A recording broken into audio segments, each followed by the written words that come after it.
gentlemen, welcome to ECW. Welcome to Ebony Championship Wrestling. I am your boy. I am Jackie Miles, your host here.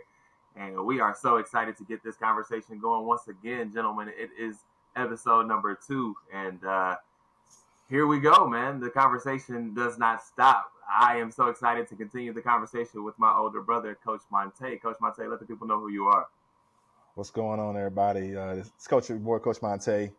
2-4, Dallas, Texas, and I'm once again the vision of just doing this with you, little bro, and obviously Griff, my other bro. It's been phenomenal. The support from episode 1 still pouring in, and that's it's good to build on that. Let's continue to chop it up. Another great week. WWE, and I'm here for it. So, good to see you, brothers. Indeed. Always a pleasure to see you as well. I'm going to throw it over to Griff. Griff, let the people know who you are. Yo, this is Griff. Once again, Griff Nation, or Griff, here for another round, episode 2. I'm excited to be here. And we got a great hot show and some great discussions coming forward on tonight. And I'm looking forward to it with my brothers, ready to rock and roll. And more importantly, in case you guys didn't know it, today has been the 3-year anniversary that our tribal chief has won the Universal title with this same shirt that he wore. So as you see in the back, it's Bloodline Night today, but we also got something special out of respect of a great man, a great creator, a great talent today. We're going to also in this show pay homage and in respects to Bray Wyatt and the whole entire Rotunda family from this loss that not only just the WWE Universe is witnessing, but all the fans and people around the world that was close and attached and had the opportunity to witness on Bray Wyatt during his career. We're going to pay homage and have some discussion today, too, that you guys are going to enjoy. Yeah, man. Definitely something that rocked the wrestling world this last week. Obviously, Terry Funk and Bray Wyatt played a huge part in WWE, so that was a huge loss to the wrestling world. Let's jump right into it, man. That obviously Bray Wyatt was a creative mind that stretched the limits and pushed what we know wrestling to be, right? He pushed sports entertainment, and then he pushed on the wrestling side as well. So I'm very intrigued, gentlemen, to know your favorite Bray Wyatt character or segment, or just give me your favorite Bray Wyatt. Let's say it that way.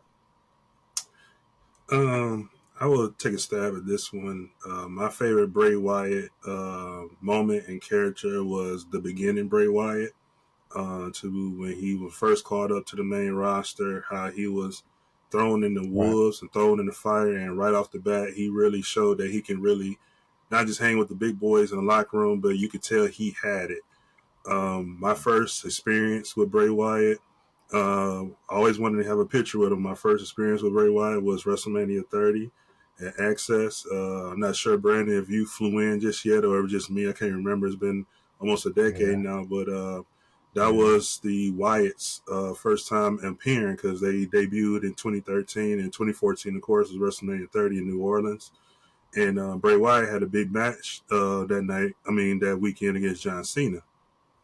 And I remember, if you guys remember, how Access once was, where the lines were so packed, even before the Wyatts came. I mean, it just blew my mind how not even the whole year on the main roster, they had a fan base that really, packed the whole, soon as Access doors opened, everybody rushed straight to a Wyatt line, which was, unbelievable. There was no way I could get in that line and make it. But if you guys remember, there was always a sideline where the disabled and handicapped people always sit, and they would always come down the ramp and take pictures and stuff. And that's also how they exit and enter. And I remember standing there, and of course Harper and Lou, God rest Harper's soul as well too. When they all walked in and go up to get on the stage, the platform, sit down and do the photo ops and do the autographs. Harper and Rowan, they were pretty much in character, which was expected. But Bray was out of character, and he came by and high-five and gave that, hey, what's up, man? And that was just enough for me right there. And when he did that, I just getting, it's just always something about when the talent is out of character and you really see their real character, how they speak, take the time to give you that. It does something for me. It grows a different respect as well. So that was my favorite Bray moment. But my favorite Bray match, I think about this all the time. And going back to 2014, right before WrestleMania 30, if you guys remember, and I think Brandon, we was over Row House when we watched this. It was Elimination Chamber right before WrestleMania 30, would put the Shield versus the Wyatt family. And that was when the Wyatts were hot. They were undefeated. The Shield was hot. They were taking over. That was a match we all was kind of upset because it was like, why y'all do that Elimination Chamber, not WrestleMania, which made sense later because that was the match that not only catapulted the Shield and Roman to go solo, Dean to go solo, and Seth to go solo when he made the turn, but also made Bray's career go to the next level as well too. And I'll never forget, it was in Minneapolis at the Target Center. That match was the third match on the card. Probably went like almost 40, 45 minutes. And I'm talking about just straight, everybody just dogfighting. And of course, the Wyatts got the win. But it was like I think that was the match that not only sent Bray to the top, but also that match helped everybody in that match pretty much go over and go their own separate ways too. Yeah. Yeah, indeed, a lot of great memories from that very first run of Bray Wyatt and that Wyatt family. What you think, Coach? Obviously, it took a while. Usually when people, that's why it's important to give their flowers while they're still here. And when they leave, it's you kind of reflect and you really you go back to those moments. And obviously preparing for this show, I forgot how much he really captivated the WWE world, not just the wrestling fans, but the world. And the literal meaning saying he's got the whole world in his hands. It's crazy, but it's little slight truth in it because he had the crowd eating from his hands, eating from his palm as soon as he got on the main roster. And obviously, to be my honest thoughts about Bray, it took a while for it. It actually took me a while to get on the Bray Wyatt train. I actually do remember that interaction. Griff, I was with you in that access line. I did make it in time, and I remember that's how I knew that this guy was cool. He was mad cool, and what he was about. The return of the man. Seeing that, but the character. I think Seth. I listened to one of Seth's tributes, and Seth said a simple yet complex mind, but a heart of gold. And the way he was revered by his peers, was phenomenal. And my moments obviously is follow the buzzards, all of the metaphors and all of that. It took a while for me because I ain't gonna lie, man. I didn't know what the hell was going on. I didn't know what the hell he was talking about. I didn't get the gimmick. It just took a while for me to really understand who the hell he was. But as I listened to his promos, he spoke for, believe it or not, he had a voice for people that were marginalized, maybe that had low self-esteem. People. He was actually a voice for those young men, young women who were looked at, who were judged, who came up, being self-conscious, not being, not having the self-esteem there and self-confidence. So he really was, his shtick was just about, hey, this is not the way I was raised. This is a world that didn't treat me correctly, and now it was his kind of way of a big middle finger, to the world in his own, poetic way. And it was beautiful how it all came together. It's the cult-like tendencies. I wasn't really down with that, but but I understood it because it gave him away. It was a faction. It was really the first faction. And when I think about it, it was the first faction to kind of answer the Shield. And it was phenomenal. It took like as you said, Griff, catapult the WWE storyline from between that 2014 to 2016 period. And by him getting in the ring and setting a feud, I think when he really got his feet going was when obviously John Cena. Yeah, everybody has to go through a star, but that WrestleMania 30 really was that first time he showcased when I had a chance to really, I gained respect for him that night of seeing his ring work.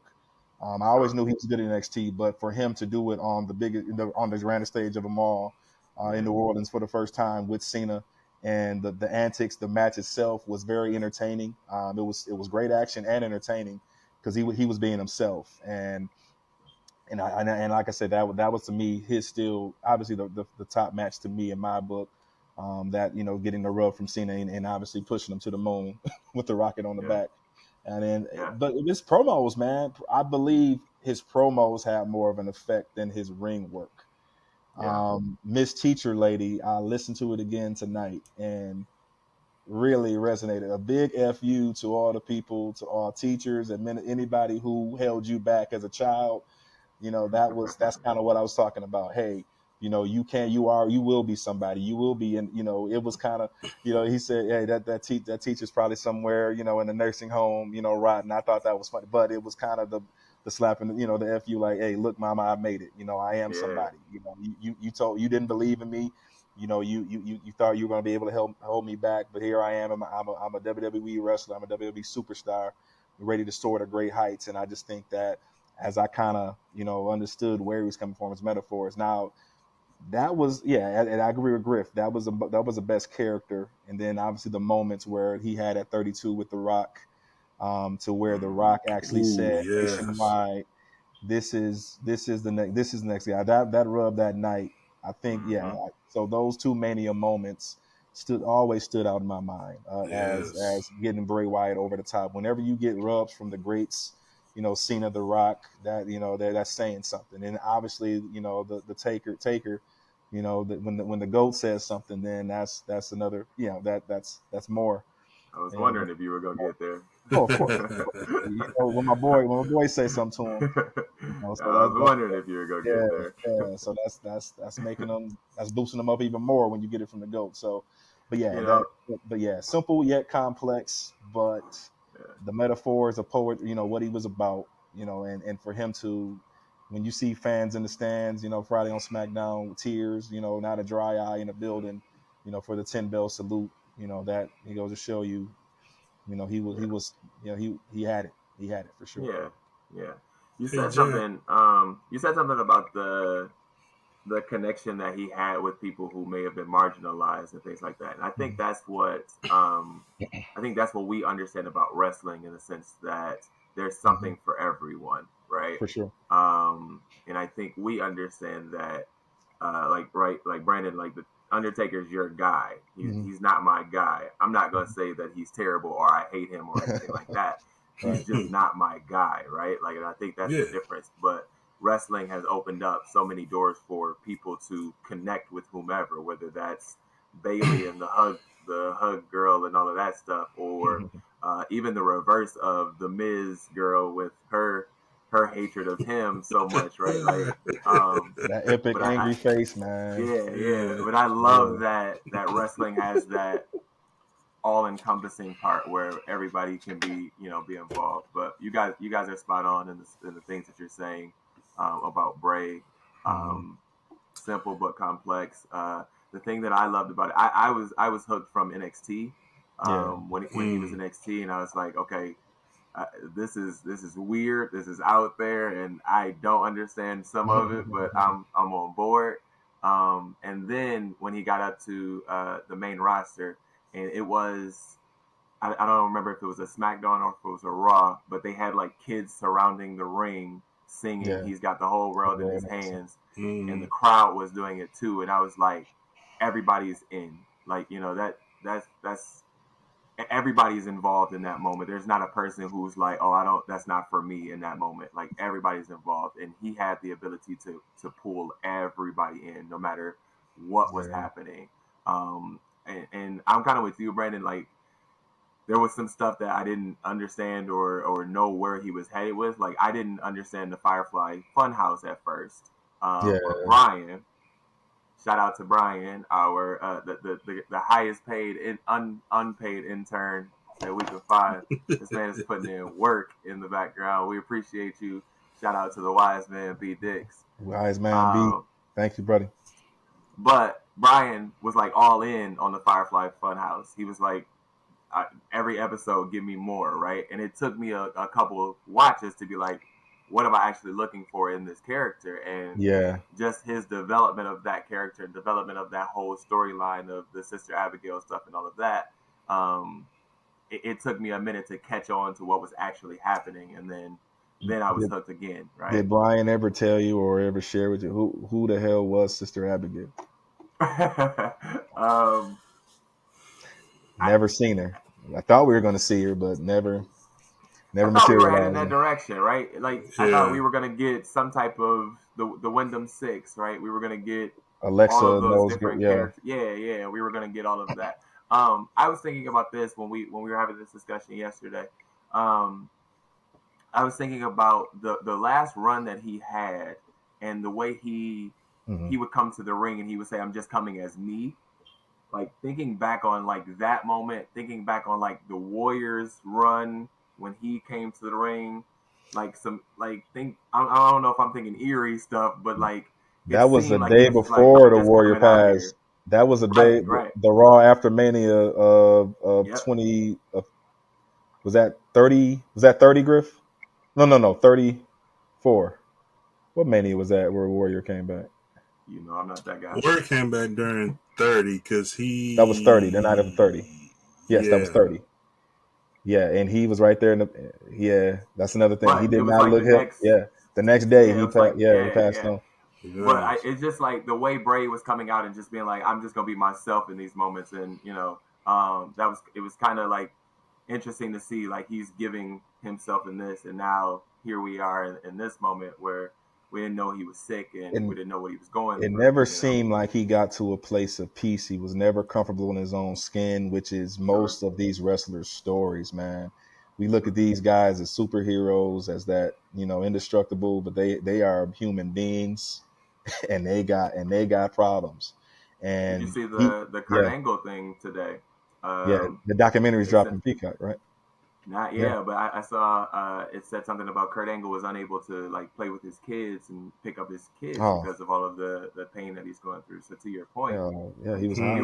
we rooted Kurt to do all of the things that he did, and now you know body's going through what it's going Right. through. So, But yeah, but you know, layers, a lot of layers, man. But yeah, yeah. I want the to world add of, too Go ahead, before Griff. we mhm. move. One, everything we said about Bray and Brandon, we had this talk earlier this year. He asked me, as he just alluded to, like trying to Mhm. figure understand what's Bray motive, where he's going, and I remember we had this conversation. I said, Bray is not no longer in this whole title picture. He's not.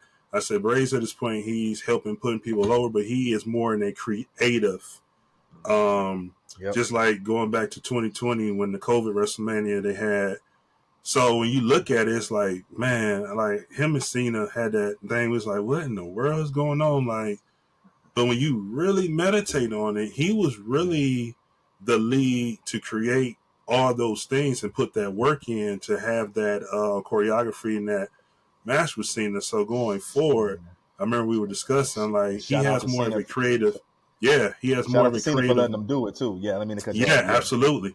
Yeah, Vince too, with that matter, because you yeah, know how Vince can be. But in that, we was just talking like he's more in that creative flow, and maybe his role of returning is open up doors for more creative involvement that we never seen before going forward, especially under this Triple H region. Triple H knows you have this creative gift. You couldn't do much of that with Vince, but here with me, now we can let your gift go to fruition and do what you want. Now, some things you might not understand, and Jackie, you kind of said this last week on the first episode was very pivotal. Is sometimes we gonna have to let the writers write what they write, and sometimes we not gonna understand it. Sometimes we ain't gonna like it, but Yeah, the writers have a job, and they're gonna write stuff no matter we like it or not. They're gonna write it, and we just had yeah, to wait and see what happened. I think this was the direction Bray was going, and again, his return is not to win world championships or have billions and billions of matches. I think he was more into the point where he was opening up doors, and even Becky Lynch kind of alluded to it after her match, how she didn't know nothing about table matches or getting the table, but he took the time to not only show her, but also, hey, go about this, go about that. So you seen that creative mind and that creative character back then, but now, before his passing, he was getting to yeah. that level where he was going to work that's with it. some of the writers and backstage people to create these moments and segments for the rest of the talent. But we won't know about that. But Now we starting to hear the stories where like, hey, he was behind our match, he was behind this promo, he was behind me doing this and things like that. Even Alexa Bliss shared a lot of stuff too that catapulted her career, like she said, working with him. Mm-hmm. So I think, just like we discussed about the bloodline, there was so much of Bray Wyatt we still haven't seen. And Sister Abigail, we've been waiting for 2014, 2013 for her to make an appearance, Yeah, and I we was will never still looking. know. Yeah, if she was going to make that appearance or not. So that's something we're going to miss on top of other creative opportunities he was going to bring. Let me ask you this, Courtney. To that point Sure. of how creative Bray was, and even when he was coming back doing the thing with the White Rabbit, with the QR codes and things like that, do you think WWE gets back or ever gets to that point of creative or to that point of storyline again? Now, obviously, we have the bloodline Wow. situation, but do you think that they are able to promote a character or build a character or storyline a character to that point where we're so invested we're looking for the next thing? I will say no. I 100% in my heart say no. I think there might be someone that may have a slim chance to like not do it on the Bray level. It's almost like a movie where we know like the John Travoltas and the Brad Pitts were the top action stars, but Robert England and Wait, Jason those are your top Voorhees. action stars? Those are your Yeah, top action stars? no. Get out of here, bro. Get out of here. The point I was going with this is that you had I'm Get out of certain. here. No, you're fine. You had certain stars that was over certain genres and categories in filming. I think Bray, and I was thinking about this, had a discussion with someone today about the difference between Bray and Undertaker. I said Bray was a creative character, and that was his gift. Taker was more of a gimmick that because his relationship and respect of the business and relationship with Vince McMahon gave him trust to do whatever creativity for this match, where a lot of stuff, Bray stuff was organic, like coming up with stuff. He's writing this stuff down. He's watching horror movies and getting things out these movies. So where I was going with this was Bray was seeing more. The horror film fan base, like the cults, like Brandon was saying earlier, and all the stuff we don't understand and don't get into. He was tapping into that culture on a whole different scale. You know what I'm saying? And he was using those schemes and different things from shows and Exorcists and things like that all into one. So if you're a big horror fan, what he was doing was getting you from the movie scene to bring you into the WWE world as well too, saying, hey, Hollywood ain't just doing this stuff either. WWE's doing it as well too. So I think he was more of an attraction to bring the horror movie people that wasn't interested in WWE to let them know that WWE can do this too. And if you come and watch this and understand this product, you can get the same thing you see in there over here as well. The only difference is you don't have to go to the movies and pay to see it. You can come and see it in live action and pay for it. It shows the depth and versatility, and I think that's what he was an advocate for. Letting him do his thing. I'm intrigued to know or to see from a creative standpoint if anybody can get to the level that he was at. He had clearly a lot of creative control over what he was doing. We had a lot of different characters from him and from his factions. So I'm intrigued to see if we ever get back to that point. I'm sure the door is open to whomever can produce that, whatever wrestler can bring that, back. But I just don't see it from anybody that's on the roster right now or anybody that's on NXT roster to come and do something like that. But agreed. Yes. All right, gentlemen. Do we think his career was Hall of Fame worthy? I think so. I'll go ahead and say yes. I thought about it today. I was back and forth, honestly, because I was trying to put in, trying to balance out my thoughts as far as match quality, promo. The match quality, I believe, it was there up front, and I think it got worse. I think his storylines, he got caught in a rut with some of the storylines, some of the vision. I know him and Vince bumped heads, but if you notice, some of the stories got kind of whack, and it wasn't popping for Bray for a while. Like it just wasn't. Nobody. Honestly, I didn't want to see him on my screen for some time. Yeah, at some points, because that's how Mhm. bad. That's how bad creative got, and that's how I knew he was in a bind. Back there, it's a lot of. I think the worst match was him and Randy at in Orlando. At 33, Mania 33. That kind of set him back a while, and then how did the intro to Fiend? So there was, like I said, Hall of Fame worthy, yes. When I'm considering the impact, I'm just looking at impact on the WWE universe, and yeah, like all the points that I made earlier, as far as promos and what he was delivering on, but Yeah. he was must see TV, and I think everybody, no matter how complex it was or difficult it was to follow, the Fireflies, like you said, Brian understood, the layers. And if you understood that in-depth writing and where he was coming from, you're watching. And I think that's where he was at. There were people who were able to see through that, ambiguity and roll with him, and they liked him. I think he had some matches. Like I said, he was solid. He was very athletic. Let's talk about him pound for pound, just ring work. Sure. He Sure. had that. He was obviously the comparisons are to Taker as far as giving you the slow, methodical style. He'll give you Mhm. those quick bursts out of nowhere, and then obviously the athleticism, how flexible he was, with that, how the way he would, manipulate his body, and I Sure. thought that was Yeah. fun. I thought that was awesome. That's what kept us, that's what kept us involved. But there's no doubt, Hall of Fame worthy, the mark that he's made, the how difficult it was, the comeback, but being Vince's boy, not just Vince's boy, but Triple H's boy. But when you have both of them in your corner, yeah, they had some, Yeah. yeah, I'm sure they had some disagreements, along the way, which would led to a lull in his career. But let's be honest, it led to a lull in his career. But once they Mhm. figured him out, once they took the reins off and let him go with the Fun House, um, people were there for it, and I think whatever it sucks because I honestly believe him and Bobby Lashley would have put on a good match if all things were perfect. I believe that Mhm. would have been a good match, and they that would have made, yeah, it sucks for Bobby, but yes, the impact, seeing the tributes and all of that, yeah, put this guy in the Hall of Fame just on promo and his ability to lead the Wyatt family and Yeah. those factions, those different styles and genres of character. Yeah, I'm definitely putting them in. Yep, Yeah. for Yeah. sure. Oh, 100%. I definitely agree. Putting on Hall of Fame, and there's not much to say. Hmm. We all said it best, and Brandon just said it best too.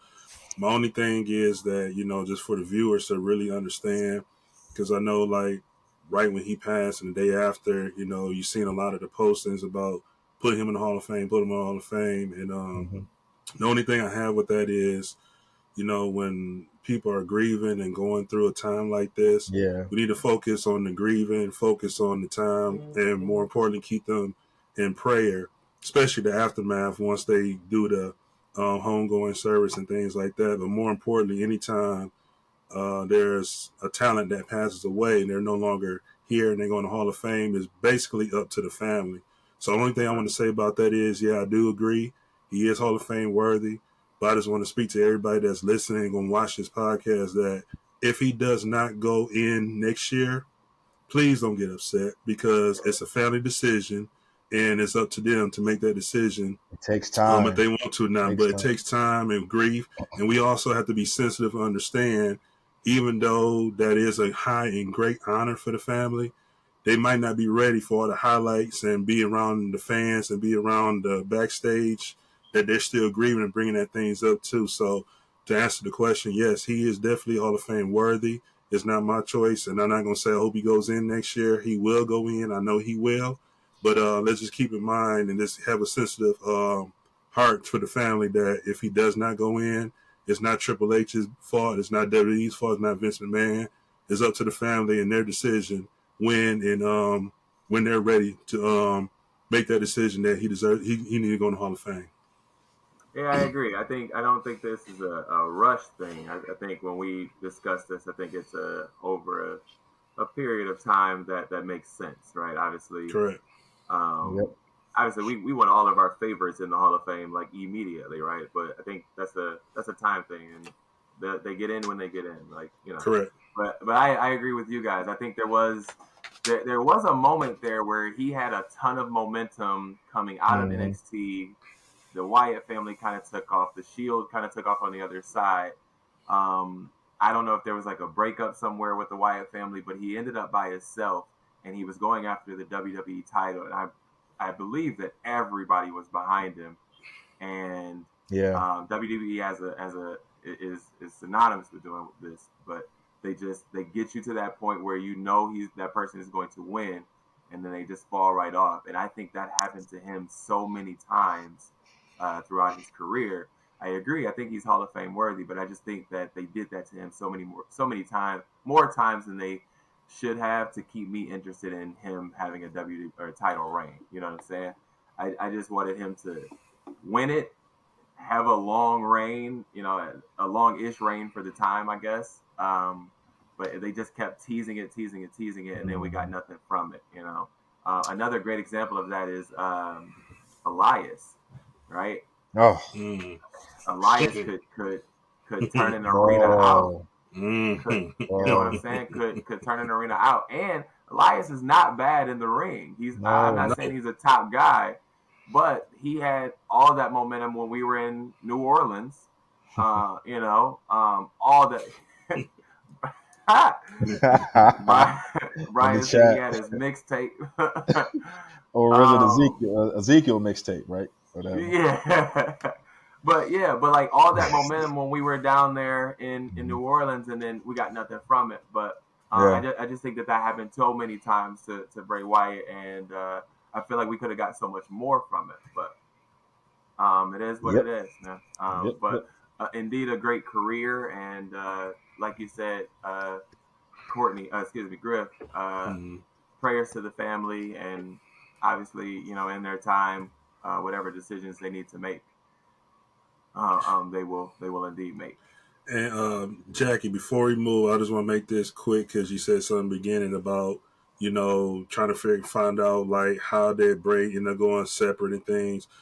I do recall and I remember because back then when a tag team and one partner get injured, they pretty much scrap the whole tag team. Your partner Mm, ain't the tag team off.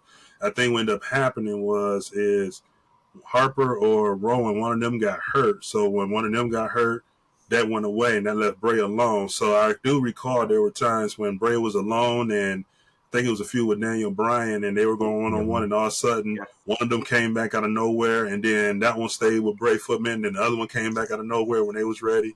So I think yep, that's what ended up happening. It wasn't both of them or one of them turned on each other. I believe what happened was one of them got hurt, you're right. and when the Yep, one got you're right. hurt, they got scraped, and Bray just kind of went on his single journey from there until Yep, they got back. yep, you're right. You're right. You're right. Yeah, I listen. I'm terrible with the memory as far as all of the history. That's why I appreciate you guys. One thing I will say, having these discussions, man, Mhm. it's forced me to watch so much more wrestling to remember things, and Yep. um, Yeah. Same here. just in the next conversation that we're getting ready to have, in our power rankings conversation, I had to go make sure I was voting correctly. I'm like, wait, hold on, let me go watch a couple episodes back and make sure I'm saying the right things here. So but let's move to that part of the conversation, gentlemen. Here at ECW, we want to start our own power rankings, and we want to uh, rank what we believe is the top 10 of the singles division, and the top 10 of the tag team division. Here's how we'll do this. We will start from number 10, and if that's your guy, speak up and defend yourself, and defend your guy. All right. So here we go. Starting at number 10, Shinsuke Nakamura. Shinsuke Nakamura. The King of Strong Style. I personally wanted this at number 10. Welcome back into the fold, Shinsuke. This this realistically, this is his best feud, I believe, since when he turned heel, back in back at that Mania 34. But it's sad that what happened to Boogs at Mania 38. That was sad because I think they were going to take it off the Usos that night. Call me Mm-hmm. crazy, but I think they had the promotion. They had the lemonade. What Mm-hmm. was the name of that lemonade company? The Hard Lemonade, whatever they're promoting. Something we don't drink. Yeah, and I think they were getting ready to put him on that night. So, but Yeah. setback. But the thing is, though, it set him up for his comeback. I think right now this feud is allowing him to show his vicious side, and he needs this feud. He actually needs to move. He needs to build on the momentum that he's going to have after this match with Seth. It Okay. less is more with Shinsuke. Obviously, obviously with the Japanese the language barrier, but he's still. I think the video packages by WWE, man, have been money. I mean, so fire. Like the Mm-hmm. way they're finally allowing him to express himself in his native language, but the stuff that he's talking about, hey, I'm in Seth's head. I just this is just a good feud for as the short time period. I think when did he kick him in the face? What, a couple weeks ago on Raw? So Yeah. Yeah. from that point where it kicked him in the face on Raw, I think I got excited when he did that. Like, I'm like, All thank you, right. finally. Like, let him be. He's not going to have a connection with the WWE universe because of obviously the native country. It's okay, but let him Sure. be a heel. Let him be in the space. Let him perform. Less is more. Let him just show who the King of Strong Style really is. Yeah, people sing his song and all that. I'm not saying that people hate him, but I think he's gonna let him operate from this space, and I think he might be able to get a title back on him at some point. That's the goal. But yeah, welcome back, Shinsuke, number 10. Griff, I'm gonna come back to you on the feud. Okay. I'm gonna give you the For space sure. to at The space another to talk time. about it. Okay. I'm gonna come back to you on this one. That's right. We'll Cause talk more about it. yeah. But Okay. All right. yeah, All right. Let's move to number 9. Number 9, gentlemen, is the Miz. And of course, I'm going to speak up. Of course, I'm going to defend my guy. Of course, my man. I'm just saying, he could be higher on this list, but at the same time, whatever. He's on the list in my mind. All right. Listen, the promo that he cut the other night on Raw, he's in his element. This man cosplays everything out here, right? I don't know if y'all remember. He cosplayed John Cena, oh cosplayed The yeah, Rock. This man's great. beautiful job. This this man's just adding to the list here, man. Just adding to his repertoire here, and he's showing that he's ready to fight it out, right? He's showing he's ready to go, and I'm intrigued to see what he does at Payback here in the next couple of days. Yeah, And I don't know if he gets the win, but I'm definitely pulling for him. But I believe he is the number 9 spot. He deserves to be on this list. So. All right, pushing on. Number 8 is Chad Gable. Chad Gable, and I'm still here. I'm going to defend here as well. Um, uh, we're all behind him, right? Like we're all kind of on board at this point, where we're all thinking he might pull this one off, especially now that it's moved to Raw. That match is now moved to Raw instead of on the PLE on Payback. Um, and Courtney, correct me if I'm wrong, but that coincides with either the day of or the day after Honky Tonk's record. Day after. The day after. Okay, so Mm-hmm. mm, now to me that wow, plays a bigger part, right? yeah. So, but the work he has put in the last couple of weeks, the matches that he's put on, not just the last couple of weeks, like the I last don't see him months. dropping it. I don't see him dropping it. Interesting, I don't see him very dropping it. interesting. We gonna get to that as well. We'll get to That yeah. I'm very intrigued by that. Why not? Why we waiting? Why don't you see it happening? I I just think that yeah, the records are right now where WWE is with records, they're not just breaking them, they're shattering them. And Mm, that I'm just saying, like, they're keeping the pace of your Roman, obviously, let it has to be, I think it's going to be, I don't see him dropping it on a Monday Night Raw. It has to be a more important, PLE. I would say at this point, I when's the next big pay-per-view? What, Royal Rumble? I mean, what, Survivor Series? He'll probably yeah. be teamed up with Imperium, so I think they're gonna let him carry it into 2024. But I don't see him dropping until a significant PLE. So that's just all that was just my gut. So No, I if, get if, it. No, I get it. I totally mhm. understand it. The only thing I would say back is like Triple H's reign as creative has thrown some curveballs out here. That's true. So I don't know if it's the same that we know, right? Like we can sit here and say we expect him to go longer, and they could cut it right off, right? We thought Austin Theory was going to go a little longer, right? Oh And yeah, that kind of shocked shocked me. us. Yeah, that kind of shocked us. So And that belt was lost on SmackDown. yeah, literally, right? On some mess. Like it wasn't even his match. Rey Mysterio, here he come again. Let's not do it. Let's not do it. You know what? Never mind, bro. Hey, Never viewers, mind. viewers, go back and watch episode 1. Viewers, just reminding that if you Listen, man. The clips are out there, guys. Our viewers, just listen, man. You want to hear how the way my brother really feels about Rey Mysterio? Just those clips. On one of these episodes, I'm gonna give y'all what really scuffs my Timberlands. And that sounds like that needs to be a show in itself. So we'll say that. Yeah, bro. What really scuffs my Timberlands is Rey Mysterio, bro. I can't. But anyway, moving on, man. All right, number 7 on our power rankings is L.A. Knight. Yeah. Go ahead, bro. I'm going to come to this man's defense just one time. Remind our viewers and our hosts, you forgot to tell our viewers, these are just power rankings. These are meant to be changed weekly. Sure. It's just based on your momentum. We are looking at these shows. You can be at number 2 one week, and then hell, look at what happened. You could be at number 8 the next. You know what I'm saying? So just people will just remind you that this is as what Stephen A would say on his, this is fluid.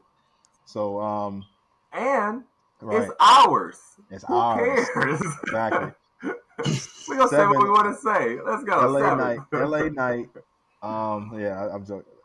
LA Knight he's riding the momentum. He's riding the wave. And as I told you, I think it was maybe one of our shows that didn't make the air. I said I am a sucker for Attitude Era nostalgia. And it's just anybody, yes, he's getting a bad rap right now for sounding like The Rock, or Kevin Nash just eviscerated him on his potty. And that was his opinion, but I'm gonna give him a pass. But his promo style, his delivery, I think right now his ring work is starting to catch up. The guy actually, I respect him for his age. The guy is the same age as me, or maybe 2 years older than me, and out there working. You know what I'm saying? So, respect to anybody who doing work in the WWE over, 40 and over. You know what I'm saying? Could you put on a 20-minute? Could you put on a 20-minute right now? Man, you're gonna get 5. You're gonna get 5 good. Hey, one Irish whip. That's it. You're gonna get 1 Irish whip and a damn Shane. Shane McMahon. No leapfrog, bro. No leapfrog. Yeah. So right. So I agree. Right. I agree. Go put on a 5-star classic. 5-minute classic. But yeah, to the subject at hand, I believe that he needs this victory on Saturday. Miz's job, which is why he gets so much, as you said it, man, 20-year veteran, and he's back in his bag. You know what I'm saying? This Monday night was phenomenal. What he did. That's old Miz. That's what I'm talking about. Yep. So, but obviously, LA Knight needs the victory more than Miz. But I think, he needs a significant feud. There needs to be, he needs to go over, right? Like you said, Jack. You said he needs to go through somebody of significance on the roster to really get that credibility. And let's go ahead and get him in there. Yep. You're not gonna call on just anybody for the person you're strapping the rocket to, and that's why they called on the Miz. But at the same time, LA Knight is responding. He has the pop right now, as you said. He has the crowd behind him. I agree with you. If he is gonna do anything, he does have to beat the Miz. I'm still rooting for my guy. No autographs, please. Thank you. Number 6, controversial pick here possibly, but Dominic Mysterio.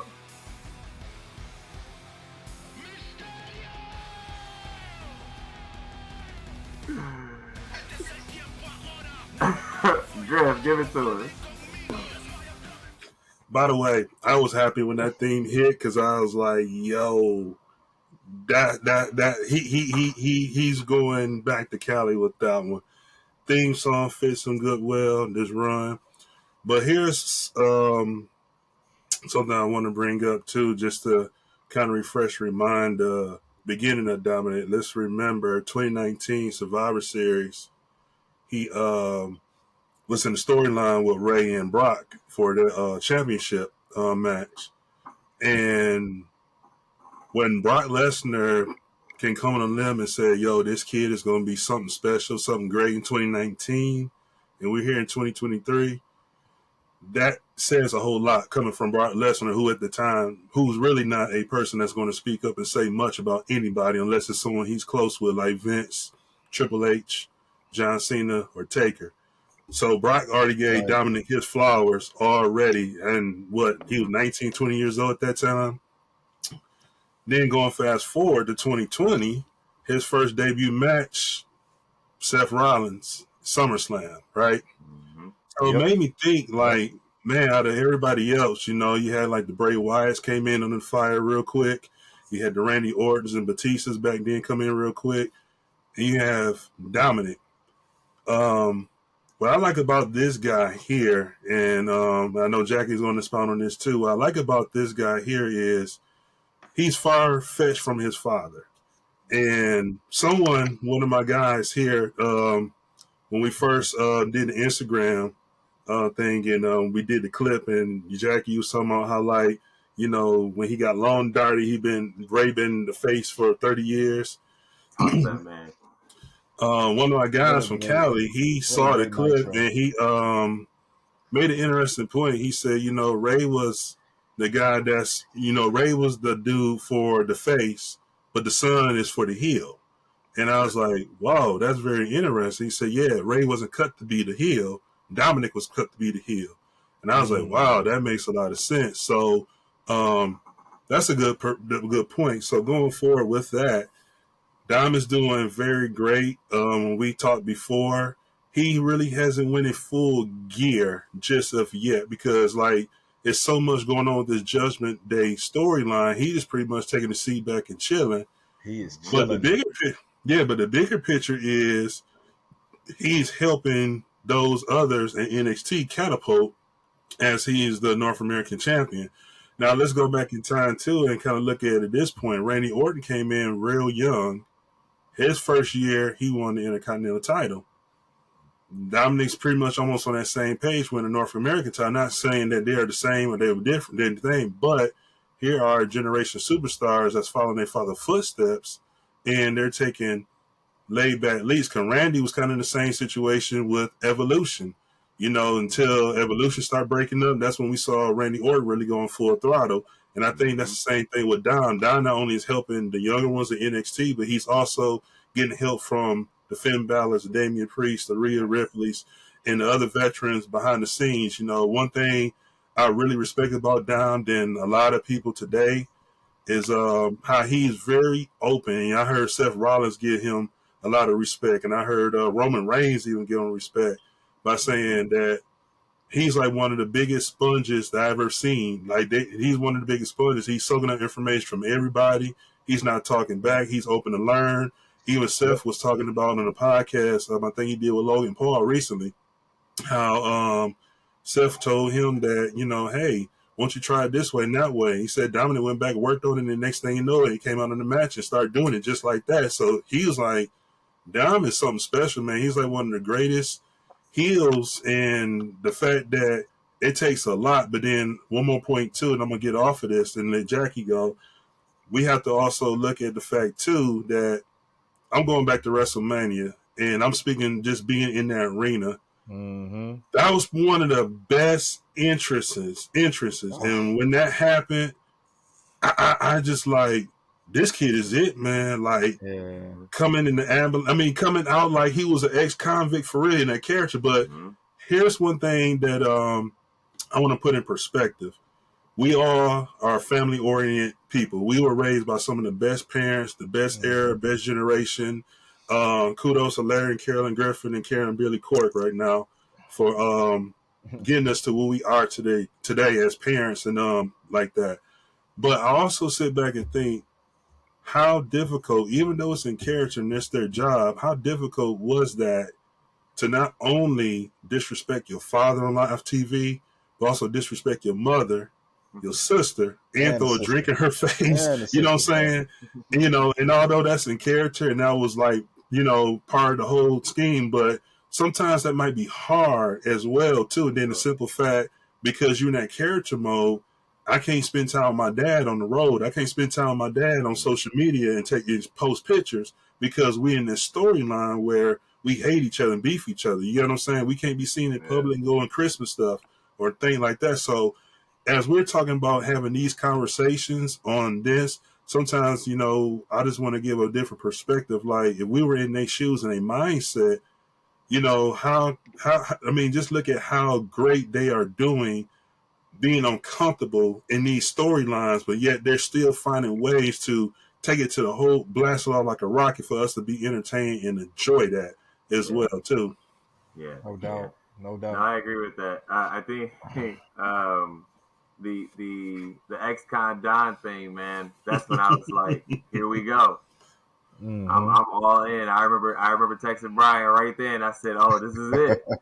Here we go." We were immediately involved with this, and I think the not following in his dad's legacy is what's making this great, right? I think Yes. um, I think if when he first came out and he was doing all of the Rey Mysterio moves and they were coming out and they were doing the thing on the stage together, and it was like, I don't need another Rey Mysterio. I don't like the first version. I don't need this. And And then I he say this every turned. time we talk about Dom. I say this every time we talk about Dom. You probably already know what I'm about to say.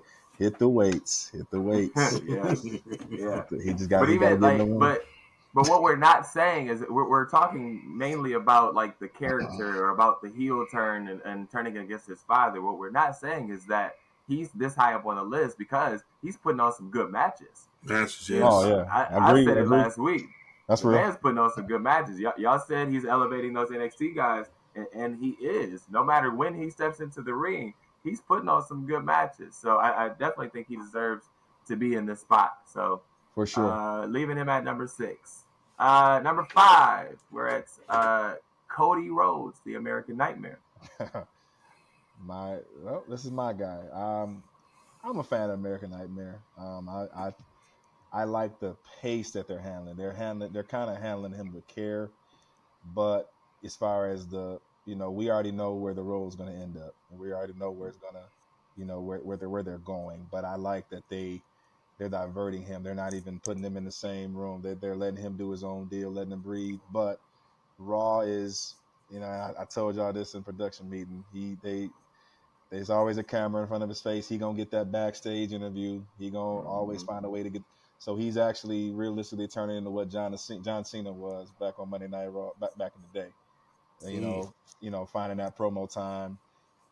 So connecting with the crowd. He's in. He's connected. He's over. He ain't going nowhere no time soon. The So Golden when do Boy. we start Yeah. saying "Let's go, Cody"? Cody sucks. I'm in on that part. When do we get to that? So I believe no, I believe we did. I think real talk. We get those chances, Jackie, if he wins the belt at Mania 39.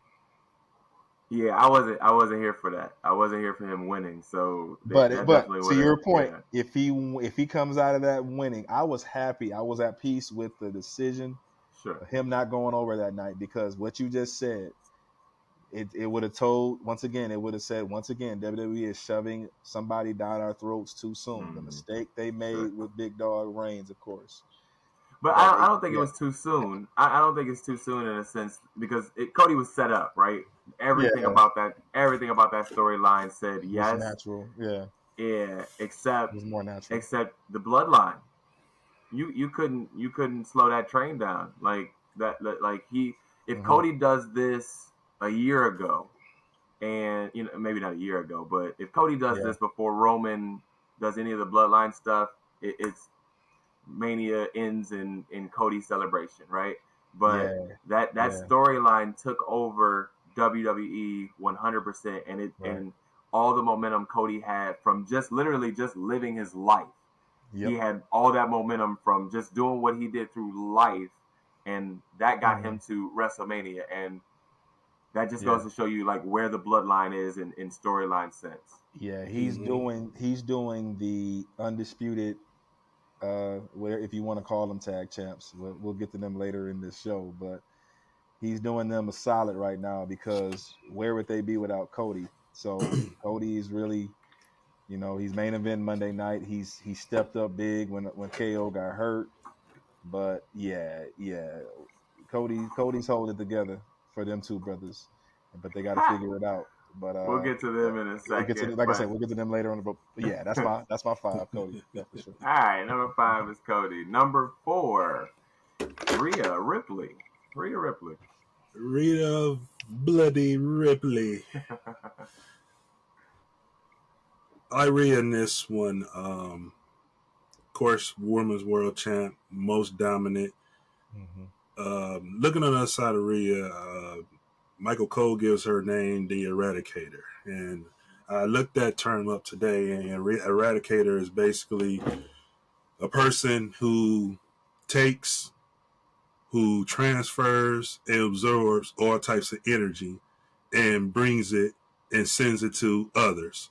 And when I think of that term, I think of what she do with Dominic. I think what she do with Dame. I think what she do with that's right, Balor. And also, more importantly, what she do on the microphone and what she do in her matches and what she do with the WWE Universe. So she is the energy. And I see where the Eradicator comes from, because she can take any type of energy and turn into something she wants. She has full control of that. To that point, and I'm gonna tag you back in. I just want to piggyback on what you just said. You said something. Mm-hmm. It seems like now when Edge created this group, and I'm gonna clap you back, but when Edge created this group, I didn't even think she would be in position to lead it. But right, she is the leader of the Judgment Day. Yep. That's in my opinion. I think she seems to be the moral compass of it all, right? She's trying to hold it together. Go ahead, Greg. I'll just have to bring that point in. But yeah. That's funny because you read my brain, because that's where I was going next. And I was thinking of other groups and factions that usually when the woman is there, the woman is the valet or the manager that either is going to distract the referee, or basically when the referee is distracted, they go hit them in a low blow or throw a chair in the ring just to help their teammate get the partner.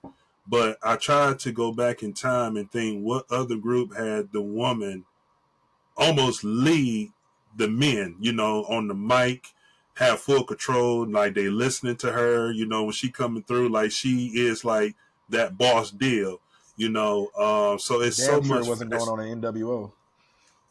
Huh? No. Said damn sure wasn't going on in NWO. No, absolutely not. But another thing, tip 2 of Rhea, and I learned this as well, and I know we kind of talked about it, that she had a slight little injury, and they kind of like coasting and pacing her with that as well. And I learned that apparently in a match, I don't know if it was a Rumble or the match with Charlotte, I had to read it again, but she literally popped and dislocated her knee in the match and popped it back in. So with that, she has been doing a lot of work in house shows, more on live TV, because I was kind of saying, like, we're going to build this dominant female and dominant woman factor, and first, I was like all big for during the draft, Judgment Day and Rhea go to SmackDown, and they kept on Raw. I said, okay, where are we going with this now? Because how you got the SmackDown title on Raw and vice versa. Where are we going with this? And I would, in my opinion, I would have thought she would have been better fit on SmackDown, because she was about to be that draw with Fox. And then also, I'm looking at the Raw women roster. You have Carmella and Bliss out on maternity leave, right? And you got Sonya, our girl Sonya, just went out with ACL injury. So I'm looking at the roster. What other dominant woman you can build a storyline around with Rhea Ripley? But we got Raquel this Saturday. But then the other person I'm thinking of too, and depending on how they gonna use her, will be Shayna Baszler. That'll be a great rivalry if they use Baszler right against Rhea. That's a wait and see, because with Rhea, how there's certain talent. It's like, okay, nothing against Liv Morgan, nothing against Piper Nevins and all those characters. will But never when you go have over. someone like Rhea Never go over. Ripley, like a Rhea Ripley, that's a dominant. You can't be stopped. There's nobody on the Raw roster Nobody's besides going over. that's going they can do. But now if you look at SmackDown, EO, you could throw EO in that. You could throw Bailey in that. That would be a great series with Bailey and Rhea. Of course we saw her and Charlotte plenty of times, but we don't need to see Charlotte and her no more. But then her and Bianca, But, just to veer everything back in and staying on track for number 4, the biggest thing is that Eradicator term, how she can absorb, take any type of energy, whether if it's positive, whether if it's weird, whether if it's whack, whether if it's bad, whether if it's great. Whatever type of energy comes, she can find a way to take it, ball it up, control it, and create any type of moment and thing that she wants to do. So for number 4 in that power ranking, I'm going to go with my girl, Rhea Bloody Ripley. Griff, you said that we had her a little higher at one point. She's not as high as we thought she would have when we started this conversation, and Correct. kind of want you to touch on that a little bit to why we're not putting her up there. Yeah, absolutely, and basically goes back to really after her match with Charlotte, and to me, I don't even think her and Charlotte really had a real good storyline. It was just more, hey, she won the Rumble. Charlotte came back and won the title from Ronda, and you just kind of talk, and you won the belt. I believe we haven't seen Rhea in a true storyline rivalry with someone. It's just like for example, a Backlash, we've seen her with Zelina. After Zelina, that was it. Then you moved on to, I think, Natalya. Then once Natalya, that was like a quick match. Then that was done. So what happened to that? What happened? Did that make it to a pay-per-view? No, Or it PLE? didn't. Or I think whatever? they're rebranding Natalia. That's Ew, still, why? but still, well. I don't. I'm with you, bro.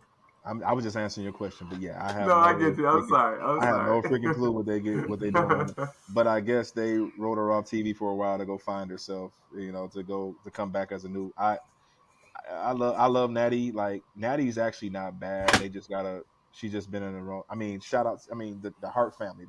That's showing that tribute day. I'm not touching Every that. day that she steps in the ring. But I think she needs something fresh. and I will say one more thing too.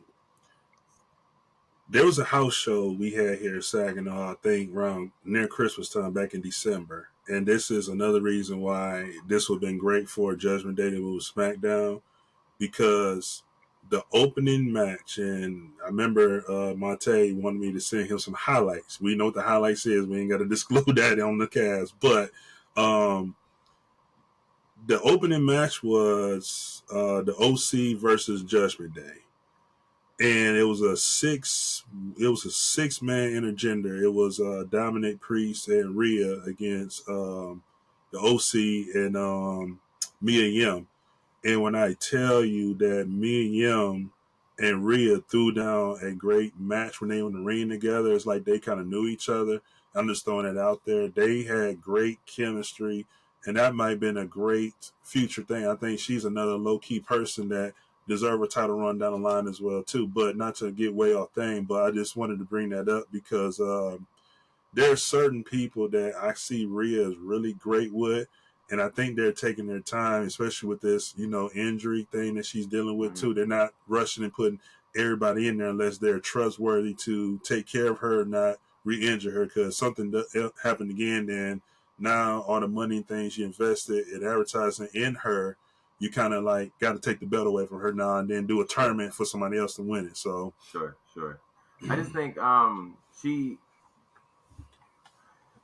she's involved in a lot of different things, and that's why she's on this list. yeah, I can't say that she's done something that has warranted her to be super duper high. Like she's high. She's at number 4, which is really high actually. But she's at number 4, which if she actually was in a feud, based on maybe her and Raquel this weekend, she could shoot right back up, right? I just think like we haven't seen enough of her in ring dominance.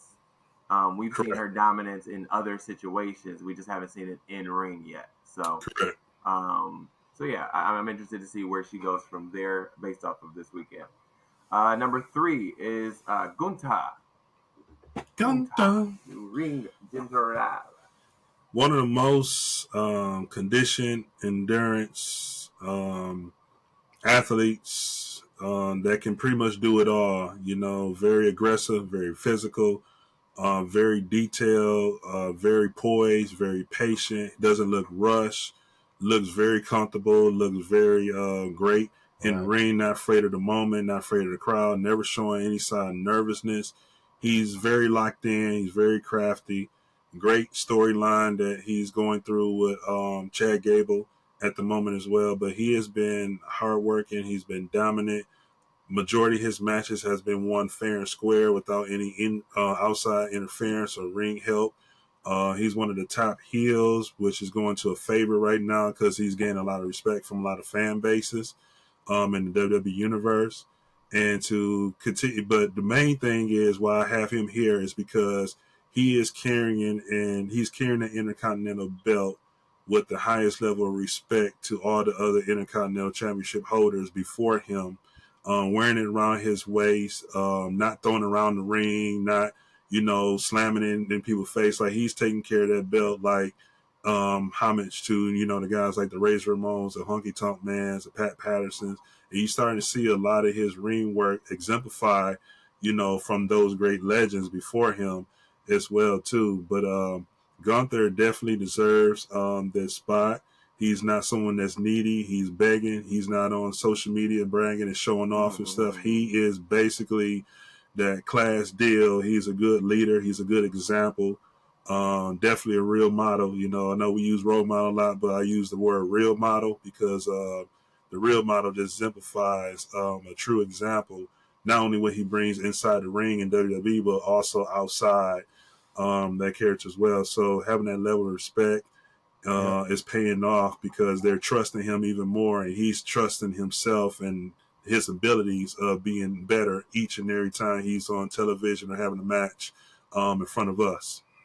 I agree.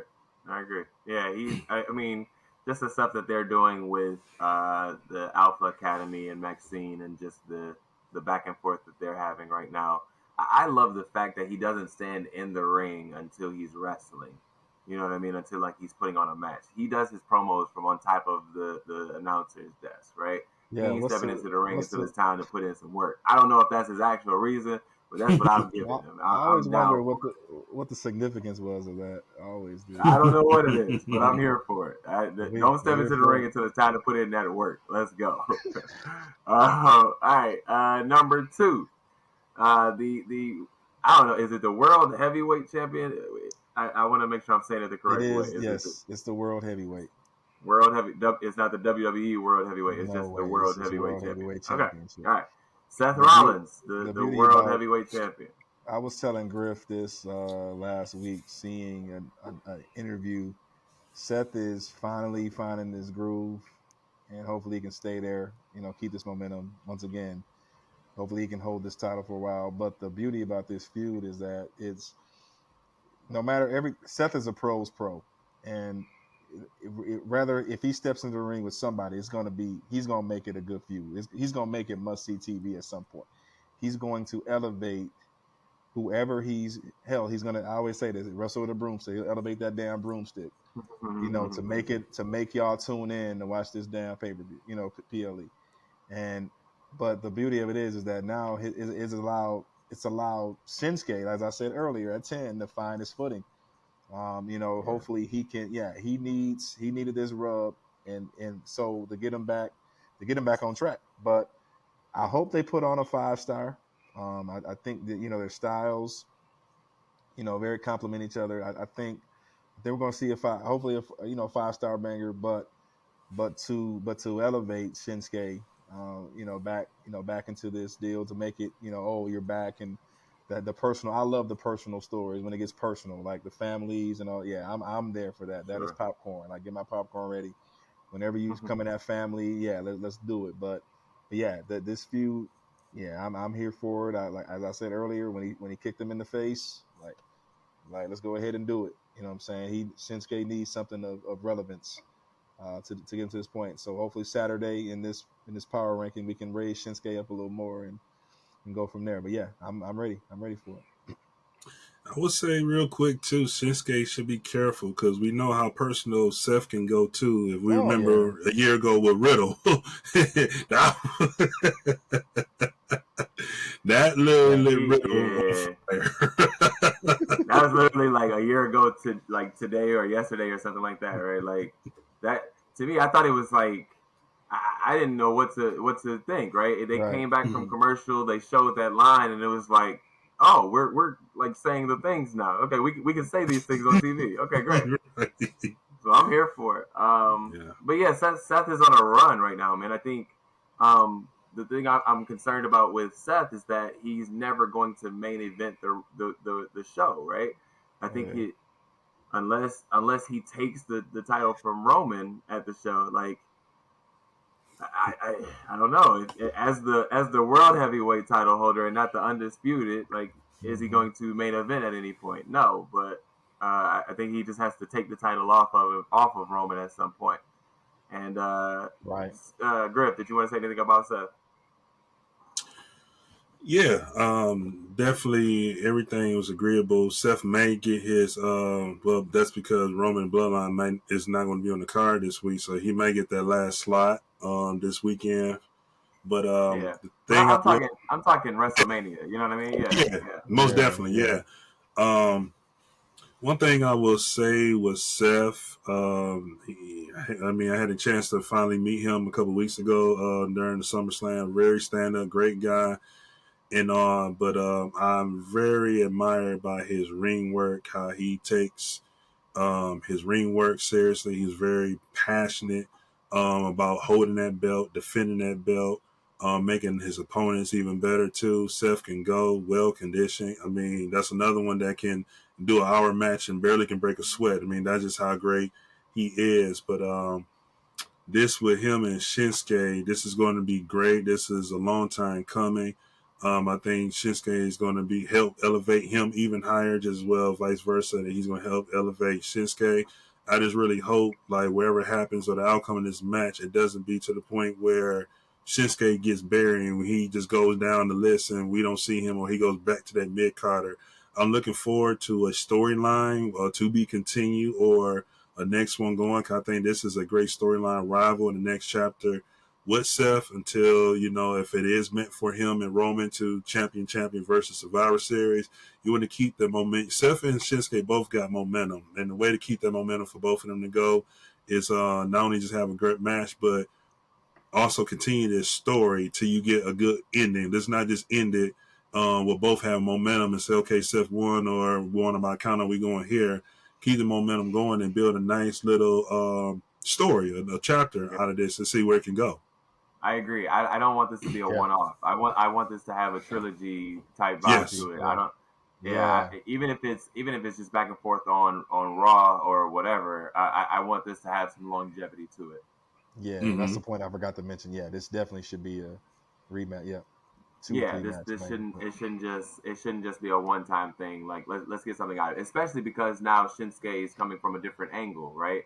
Before Shinsuke, he was trying to speak on the mic. He was trying to do his own thing. We kept saying in our conversations that maybe he needed a mouthpiece, or maybe he didn't. But now they're giving him the ability to just speak his language, right? Speak your language. Say what you want to say. We'll put subtitles on it. You'll get exactly what you want across. It's probably going to seem a little bit more menacing, just the way you're saying it in your own language, right? Like that made us pay attention, right? Like if he was just saying it, if I'm hearing Shinsuke's voice and he's speaking English in the background as I'm like watching or whatever, I'm probably gonna tune it out, right? I'm like, Shinsuke with another bad promo in my mind, right? But him speaking his language, I'm like, oh, whoa, what is he saying? Now I'm invested, right? Now I'm involved, and now we're talking about the back. We're making it personal about the kid, about Becky and the baby and things. Yeah, like that.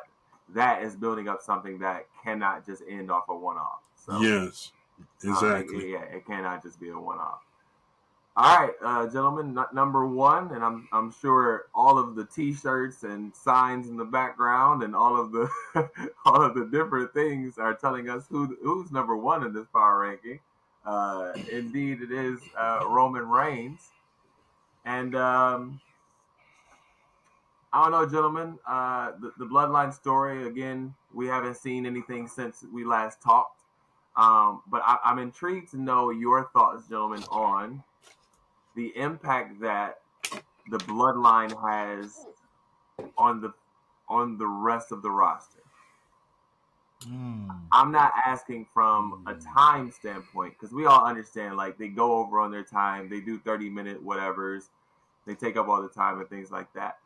But do you believe that because of the things because of the storyline, they're burying guys uh, further down on the roster? That's a great um, question. And believe it or not, I am going to say kind of, sort of, yes. Mm. Here's my reason why. Because everything was great when you have 10 minutes, 8 minutes, or your ending segments. But when you're having segments that's like 30, 45 minutes into the show, including commercial breaks, now you got room on SmackDown for 2 matches or maybe 3 matches, another segment. And I remember just recently, Sheamus did an interview and he was asked, he was like, nothing against the Bloodline Roman, but their storylines can drag out a show and it closes and clogs up room for the rest of us and others that can fill that spot. And we can't even, and those people can't go up the mountain or expose what they can be because the bloodline pretty much takes up the opening or the ending of the time. So to answer that question, even though I'm all for the bloodline, I'm roaming all day long.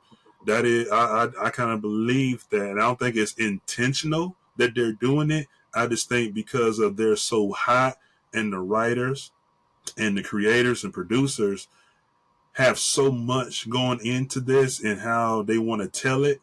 I think that it's kind of like a trade off where it's like, we like what's going on too, but then at the same time, our paycheck finna get sliced a little bit, or our TV time will get Mm-hmm. sliced because we're so into this. But the sacrifice that we're making is that we have to pretty much bring our stuff just in case. And we were supposed to have this spot on SmackDown, but now we might be on the after show, or now we might be bumped up to main event of Superstars or the dark Mm-hmm. match because of that segment. Now, you know what I'm saying, which makes a difference in the paycheck. Now, so not sure. I don't, get into the personal stuff or that's, rumor. I haven't seen anything. I heard it, and if it is true, it's not my place because I'm not in the contract. But it could bother some people backstage that we don't know about this. But at the same time, for right now, I think a lot of people are really respect what's going on and on board and understand because the difference Yeah. with Roman being a champion this round versus the others when Brock Lesnar had it. It was kind of like more of a part time and da da da da. You hear that jetter, but because Yes. Yes. Roman, what it is, I think everybody's on board because Roman is not that person that's disrespecting the business. I think everybody respect and know what's going on, and they pretty much sitting back, cheering him on. They're encouraging him to do this on, but at the same time, I think it's getting to the point where like everybody kind of see the end of that tunnel. Like, okay, now when is the dethrone moment going to come? Because once that dethrone comes, we know you're going away for a minute. Now that's going to open us up for even more opportunity. So, just to stay on this, I do think again, a lot of people and different things are getting buried, but it's not intentionally doing so. It's just everything is so hot with this storyline that everybody just have no choice but to deal with it. So it could be today. We're gonna start SmackDown with Jimmy Uso, first 10 minutes. Then when they had a production meeting Friday before they do the rehearsals before SmackDown, Jimmy Uso segment might change to 20 minutes with Solo coming out, and they having words. We don't know, and that's what's so great about the storyline. Is no more guessing. It's no more what you think, what you gonna think. It's just say, hey, Friday night, tune in at 8 o'clock, get your popcorn, get your brew, get your water, whatever you want to do, and just watch and just let it happen.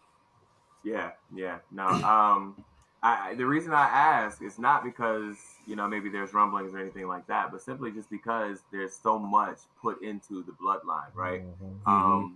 I want us to think back to what I believe is the sweet spot of their creativity so far.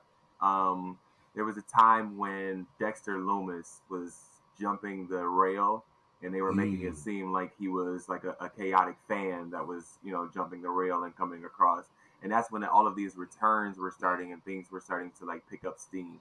I don't mean the returns was the thing that was the sweet spot. I believe the chaos that we saw on the show was the sweet spot. Mm. Dexter Loomis jumping the thing, the Bobby Lashley and MVP having a conversation in the background of whatever was happening in the foreground. Mm. But because Hmm. it made you wonder, like, hey, they're in the background, like, is anybody else seeing Yeah. this? Is Mm. that was like the peak of Bray Wyatt's QR codes and things like that. But it Mm. was just there was so much happening that everybody had 2 minutes here, a 30 seconds clip here, something that got everybody involved. And I think we got so in depth into this bloodline thing that we're like, okay, that's where our tunnel vision is going to go. We're going to spend so much time because this is the good thing. But I think it was good because that's when they were jumping back and forth between Raw and SmackDown, and they were jumping people. They were starting the show in chaos, putting people through tables and things like that. And it involved everyone. It wasn't just those 4 or 5 characters and things like that. So I'm intrigued to know, like, where do they go from here from a full creative Hmm. perspective. And I'm gonna throw this to you, Coach, in the sense of the women's division. Does that get a little bit more love, right? Hmm. The I couldn't even tell you who's on SmackDown right now, other than the Bloodline. You know what I mean? The That, Bloodline, Theory, EONM, yeah. and the Street Profits, right? But I'm asking, Coach, what do you think from a creative standpoint? Where do we go? I, I, it's your to Griff's point. It we just have to wait and see. But I believe that it's to what Courtney was saying, what Griff was saying is that WWE knows where the money is made. They know where their bread is being buttered. They have to understand. But yes, this is going to change. The word I was thinking about while Griff was giving a spiel was unprecedented. Unprecedented. Mm-hmm. This Yeah. has never happened. So this is uncharted territory for everybody. And you have to understand the business. You got to be in the business, know the business like the back of your hand to understand that this is dollar signs. Yeah. And Yeah. regardless of your status, regardless, if you are a little dog in WWE, you're fine. Like, because at the end of the day, you need to continue to develop. When you get that 3 to 5 minute match on Mm-hmm. TV time, great. You better work it. You better work the shit out of that match. You know what I'm saying? Mm-hmm. They know that. Especially if you're on SmackDown. And I'm with you too, Jackie. I don't know who's on SmackDown either. But for a while It's there, I hard to think that, right. remember. Yeah, but It's hard to it's remember the now. roster is not. Remember, they have these ebbs and flows of the A and B show. That's a real thing. They go back and forth. Raw Sure. and SmackDown goes back and forth on what's the top show. But creatively, no. I think understanding if you're a mid Carter, the mid card is pushed on SmackDown. And I think that's actually, I believe right now it's mid card land. If it's not anything Roman, it's the mid card show. Mm. Other than when you think about it, it's the mid card show. So from a career, yeah, there's a lot they can do. Obviously, Paul Heyman has his hands deep, waist deep in this. Like it's Paul Heyman's baby and Triple H's baby. And Yeah. if you're backstage on Friday night, you just have to you got to go with it. You got to roll Collect with the it paycheck. and collect You it. collect the You know check. what I'm saying? So, but where They would but be where's the calling me from yeah? catering. They'd be calling me from catering. Hey, Jackie, you up? What? But What? yeah, but yeah, I think I'm there's a eating. lot. I'm not making my money. As you said, Jackie, last week, there's a lot of story to be told. It's Yeah. it's it's ridiculous the amount of layers to the story that can be peeled back. You made, what I'm saying, the women of the family, Rikishi factoring in Yeah. the fatal 4-way solo. I'm excited to see Solo and Roman go 1-on-1 at some point. You know what I'm saying? Mm-hmm. So it's ridiculous. So if you're on Friday nights, suck it up, swallow your pride, collect it, and then and if you get a chance to shine, go do it. Yeah. I love it. I Hey, love it. hey But with Jackie. that, with that, there's some positives and negatives to being a part of the Bloodline story and coming out of the Bloodline story. We've seen now the tag titles. We've seen them come out of the Bloodline story, and Woo, now woo. the relevancy of those gentlemen is ridiculous. And Brian, you said it yesterday. They left the island of relevancy, and it's clear. And I want us to jump to this tag power rankings, and we're gonna walk through this a little bit quicker. But I want to go to this, and just in our discussion of these tag teams, we noticed a trend with just the tag titles, Oh, and I'm gonna push us so we can get to it. And thank you, B, for getting us started. Number 10, gentlemen, is the New Day. Brandon, you put some a little bit more respect on their name last week, and I did. now we got them at 10. And I argued this yesterday. We argued this discussion, but I argued that the man who had ankle surgery comes back from ankle surgery and automatically skyrockets up the power rankings. but we came to an agreement, and now they're at number 10. So that's cool. Number Number 9 is 9, Chelsea Green Chelsea and and Piper. Piper. Yeah. What do we think about them? What do we think about Chelsea Green and Piper? I think it's a I bunch of like. crap, but Okay, hot Go ahead. take, hot take. We will come so to you in a second. Griff, go. We will come to you, coach, in a second. so I need to watch Piper and Chelsea as a team itself. I know individually how they work is. I did some background on Piper. Piper was more of a brawler, aggressive, Bertha Faye type, Good job. Yep. kick, in the Indies before she came up. So she was part. If you remember when Shane McMahon them did that little thing with Braun Strowman on them during COVID, that Raw battle, whatever, because she pretty much was involved with that.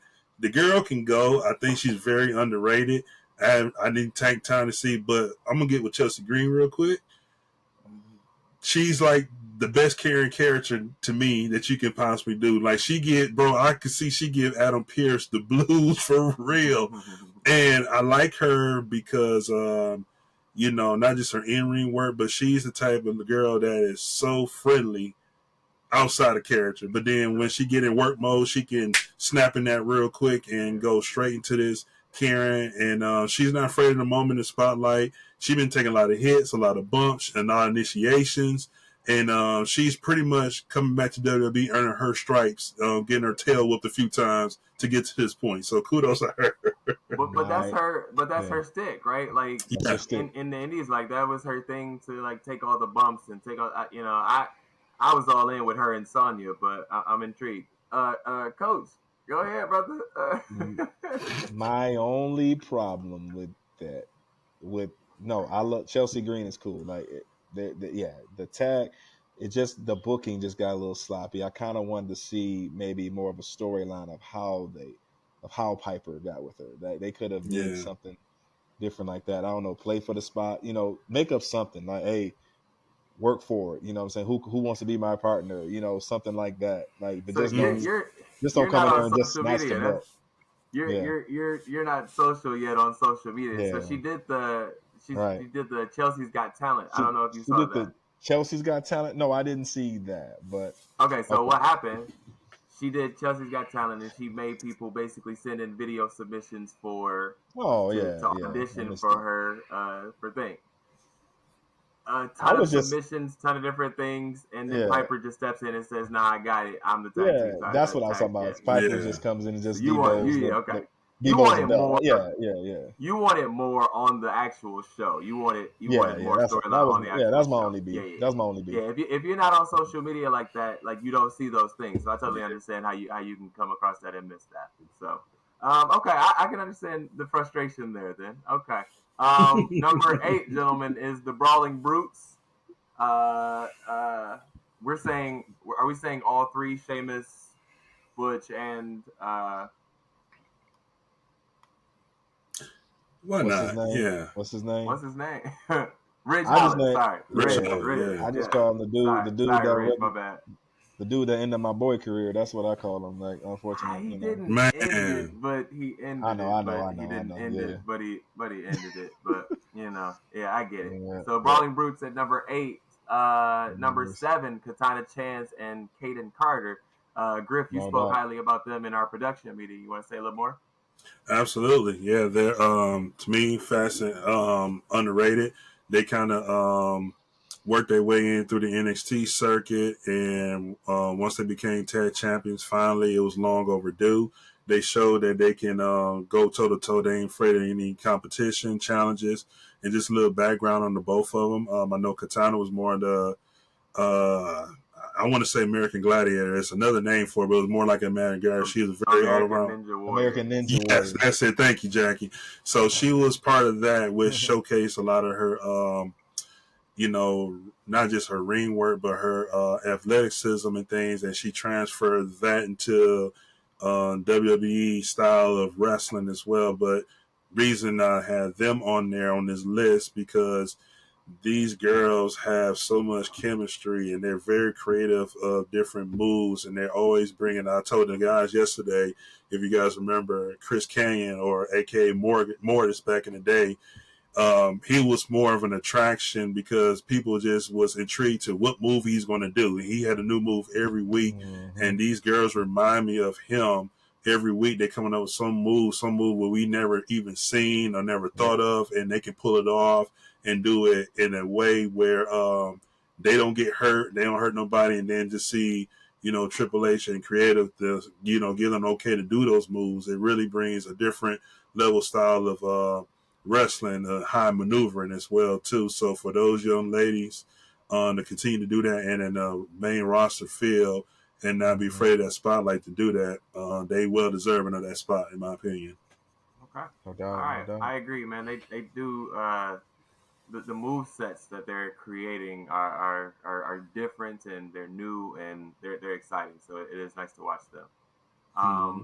At number 6, Kevin Owens and Sami Zayn. Kevin Owens and Sami Zayn. Now, we have them at number 6, and again, I Yeah. talked about them falling off the wagon as far as the bloodline situation, and we're saying that they're at number 6 with the humongous pop that they got just on the Canadian run that they just had. And so I want us to speak to why we put them at number 6 because they have the titles, and this is literally a tag team title power rankings, and we're putting them at 6. We clearly have to defend these thoughts, gentlemen. So let's put it all out there. I think KO just can't stay healthy. That it's been the detriment to it kind of it thwarts the momentum with KO's health. KO's been, I think he's had numerous knee injuries. Am I correct? So I think it was just timing. Just of everything that's going on with how Sammy obviously after Mania. Did they after Money in the Bank, was that the last pay per view? Um, The last pay per After view for Money in the Bank them. was after Mania, right? I'm trying to think of No, when Backlash was. Backlash. When were they on the card? They weren't on the card at Backlash, right? Nah, I they don't did that interview recall. from up in They did an from up interview in the from up in the stands. suites. I mean, That's That was yeah, right. Money in in the the suite. Bank. Nah, Okay. Yeah, that was Backlash, wasn't it? that Yeah, was Money in the Bank because they was Okay. watching Roman and that's right. I can't remember. I don't think they were on the card. No, No, they weren't. wait. No, they weren't because there was a series of like Raws where they just kept asking them about what was happening in the bloodline. Like No, they no, had no. no matches or nothing. They just kept asking them about that. I think I remember. I could search. I gotta search it. I think Riddle came back, and there was a 6-man tag at Backlash with the Usos and Solo against KO, Sammy, and Riddle, if I remember correctly, at That does sound Backlash. familiar. Yeah, that does sound familiar. Cause that was like right when Roman was off and Yeah. Solo was like in the middle. But I believe it was a 6-man tag. I believe they were in the match, but they didn't defend the titles at Backlash. Okay. Yeah, they haven't defended them. Have they legitimately defended them since but WrestleMania? two things Just said, that went wrong for them. Two things went wrong for them. They're a victim of the bloodline story, as we just alluded to earlier with our points, as far as them talent being squeezed out, creative being squeezed out. So that's one problem, and then two, there hasn't been any quality contenders to step up for them to have a relevant PLE. That's a double negative, and so yeah, it's gonna throw it's Thornton, and then on top of that, KO getting hurt. That it's looking bad all over. But So both issues yeah. can be Mm-hmm. a product of the same thing in that sense that there are no contenders because we haven't spent time to develop a To storyline to develop give you them, contenders right? because yeah. we've been doing so much bloodline. Now we're saying all of this about bloodline saying we're saying all this stuff about the bloodline kind of pushing stuff down. Um, but I don't think it is. I don't think it's a negative in the sense that we don't want more of it, right? Like we're Mm-hmm. all in on the bloodline. Like I just want to make sure we're saying the same thing. Like we're Yeah. all in on the bloodline, but we just also recognize that it might be taking up some time for some folks who could be getting some TV time. So, um, Right, yeah, right. you guys want anything else you guys want to say about Kevin and Sammy? Because Hopefully they get it back. Hopefully they get it back. Sammy can only carry him so much. And I also thought it was crazy. I thought they were teasing some tension between them, like right when they got the belts. If y'all noticed that, because KO was yeah, like, what is your infatuation with Jay and the Bloodline? What is it yeah, that's I don't want to use this reference, but it's kind of like that girl that just keep coming back. You know what I'm saying? If you've been in that situation, and we, a woman that we keep going to, in that sense, like you just can't get enough of them. When you're in love, you're in love. But that's what KO was trying to, like, hey, what's going on? Like, what's your deal? So I don't, I think they're put on it. I think they'll split them and probably have them battle at Mania too. I don't see, because KO can't be a face too long. He's a natural heel, so yeah. I just want them to do something. Like I don't heel face, I don't care. I just do something, right? Like if Right. you're gonna turn on each other, that's fine. I think that would we were questioning it at the time because it was so fast, but we just want them to do something. It's just like every Raw, they're just being interviewed and asking their opinion about something. Or the last couple Raws, it's just been the 6-man tag with Judgment Day. Cody. Yeah, it's just been the same thing popping back up every time. Somebody's attacking somebody, and then we have the same 6-man tag match at the end of the night. And Right. so I just want them to do something legitimate because we have a whole list of tag teams who are legit, who could be doing something with them right now. So let's move on up the list, and at number 5 we got the Viking Raiders. Um, the matches that they've had recently with the Alpha Academy now, and the New Day, excuse me. Yeah. I think that's been better stuff than Except than what. that Viking ship garbage. So whatever that trash was. Oh, you you are not for that. Trash. You are not here for that. All right, number 4 is the Street Profits. The Street Profits, and I'm intrigued to see why the number 4, guys. Why are we saying 4? Mm. Go ahead, Griff. Um. Well, we know their history and their run that they had as a tag team, and we alluded to before that, if it wasn't for the Bloodline and the Usos and the hot run and their, journey of being tag team champions, we would have seen some tag team runs. I honestly and thought it was going to happen like real soon or early this year when Tez had his single moment earlier this year, Elimination Chamber, that we were going to see that split coming real soon. But then somehow they continued, which was a great tag team match at WrestleMania Night 1 that they put on as well, too. I think that was one of the, Night 1 is always great, but that was a real good tag team match for no belt to be on there. I think that should be a men's Money in the Bank, but that's another episode later. So with that being said, tease. With that being said, The number 4 is because we're getting ready to see them go on this heel run, this heel journey. I also believe that there's a lot to see. There's a lot getting ready to happen. They just haven't exploded yet. When they first came to the scene, they got their pop, like I alluded to you brothers before. Tez has this certain look. He has like this mama mentality look on him. Dawkins has, cut his weight, dressing up in a suit, so he kind of feeling himself. So with him feeling himself and being a Cincinnati Bengal and Ohio State Buckeye, he's in that trash talking mode. So to have that combustible elements along with Bobby Lashley, I think on this journey as well too. We should see where this goes. I know we've been hollering Omos and MVP and possibly Bianca to come on the scene, but let's see where this goes. Yeah, we I'm with it all. I'm for all of it. Like, let's go.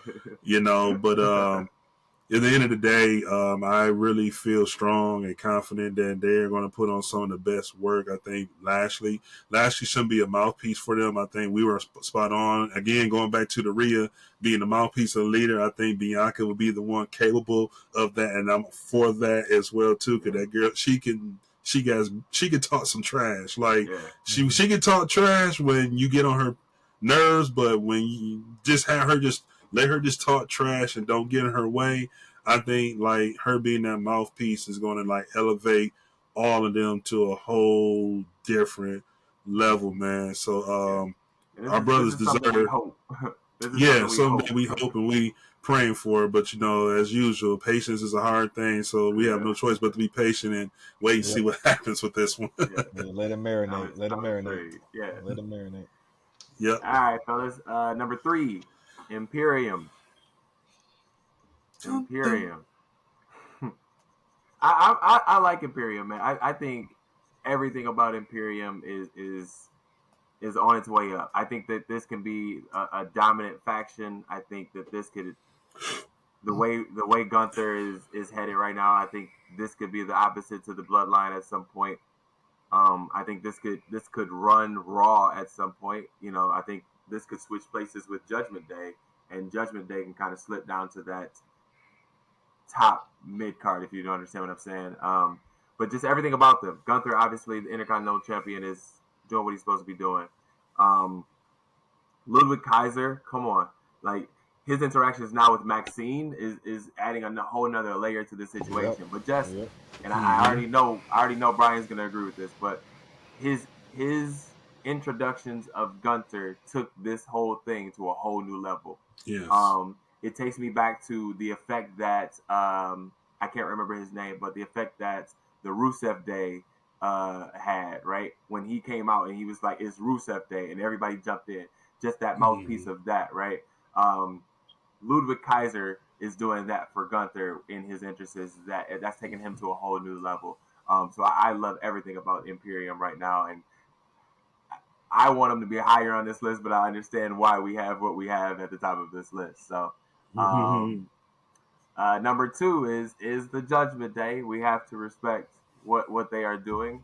The Judgment Day is at number 2. You guys want to speak to that? I just think I've been, as I shared with last week, I've been totally intrigued with their dynamic of the back and forth between Finn and Dame. Obviously, we know that those two together, if they get their stuff together, it's storyline based on the briefcase. Yeah. So I just think that once they figure that out, if they just focus on wrestling, ain't nobody stop them. They should be able to go over and win this match if they focus on just wrestling. But yeah, if they show their dominance, I think it was the end of Raw a couple weeks ago when they cleaned house, and when you thought that there were cracks in the foundation, they showed up that night and they kicked ass, and that's that's showing that, hey, no matter Rhea said it, like we're still here, like we are not going to show weakness. And I just think that if once it's too early to pull the trigger on a breakup with them. Like, please, no. I mean, I was floored with how the way Edge. I understand now why Edge got booted out of that for storyline purposes, and obviously contracts and all of that. But long term, they should keep this faction around for a while. But yeah, number two, yeah, they should go over Saturday night too. But it's gonna be Yeah. some mess. Them and JD. Um, let That me ask you this. Let me ask you this. The Money in the Bank contract is keeping you intrigued. Like that, is that entertaining you right now? it's how they're handling it. What we talked about last night. Can't nobody in WWE seem like they can't catch. They're you would think that they're athletes. Like nobody can catch a briefcase. You know what I'm saying? Like I just think how many miscommunications can you have on just handling a briefcase? So Yeah. that's been the focal point. That's where I I'd told you rather guys. somebody Yeah, just get hit with it. Like yeah, at least Theory was getting hit with it every week. At least right. whenever he got hit, at least I was entertained by that. But I just, yeah, to your point, like But it yeah, they're tossing it, can't catch it. They can't convince the referee in times that they want to turn it in. Like it's I don't know. showing it's showing the power that Dame thinks he's going to get with the it's he says, "Hey, Finn, I have power. Like we have power. Like we're going to get this belt." But in the back of his mind, I once somebody Brian, once somebody, cashes in, like they want Judgment Day to have all the gold, but that jealousy factor is playing in perfectly, and that's where JD's gonna. That's where JD's at. That's where JD's coming in. Yeah. So I think we put this at number two, but I think we put this at number two with the minus because I think the contract is kind of pulling them down, right? It's pulling them down, right? Them as a faction, 100%. Let's go. Like they're doing they're doing good stuff, right? Rhea obviously leading that situation. When Finn and when they're on the same page, everything is working right? And Dom is just kind of able to do his own thing. So it's as a tag team, as a faction, it's doing great. But I think it's being brought down by this whole Money in the Bank situation, and it's diluting what is a good situation. Yep. The threat is there. Agreed. Yep. It's nothing but a threat. Yeah. All right. And number one on this list of tag teams in our power rankings is the Alpha Academy, Go for it, Jackie. and they're on this list simply because of Maxine. All right. End of podcast. Y'all have a great night. We'll see y'all later. No. Shoosh, Clearly, shoosh, please. yeah. Right. No. Chad Gable is putting in the work, man. Chad Gable is setting up Maxine to go on her run in the women's division. Otis is just being who he is, right? Just a big meaty man slapping meat, right? Entertainment. Like, He's yeah, entertainment. he's just out here just having a good time, right? But their in ring work is why I think that they should be at the top of this list because every match that they put on in the last couple months have been great matches. And um, one thing I've noticed about Raw is that they do some sports entertainment stuff at the beginning.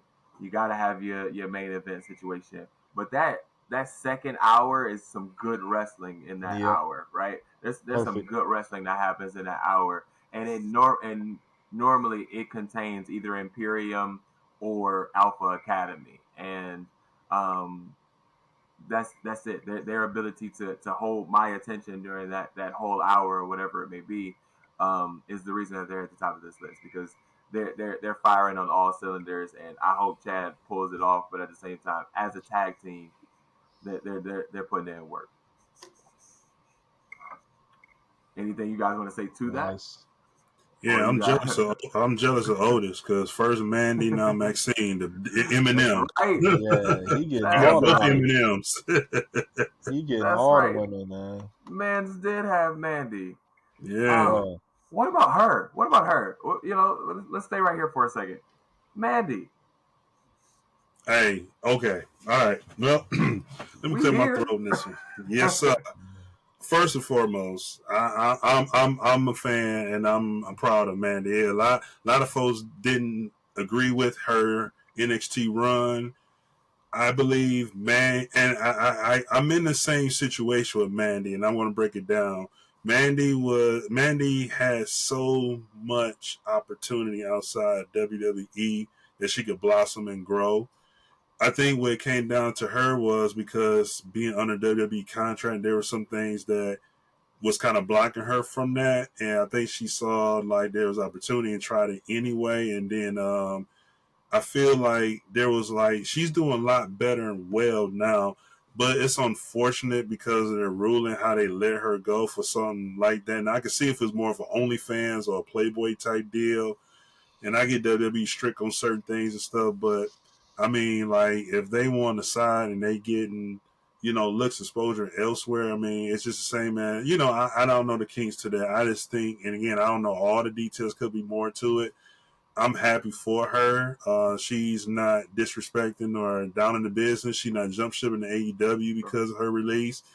To be truthfully honest, I believe Mandy, and I think she kind of like alluded to it in one of her interviews where, something happened, but at the same time, I'm going to keep going and keep grinding, do what I do. And then, maybe I get that phone call back. And if I do, I'll be ready to go, So it was no hard terms.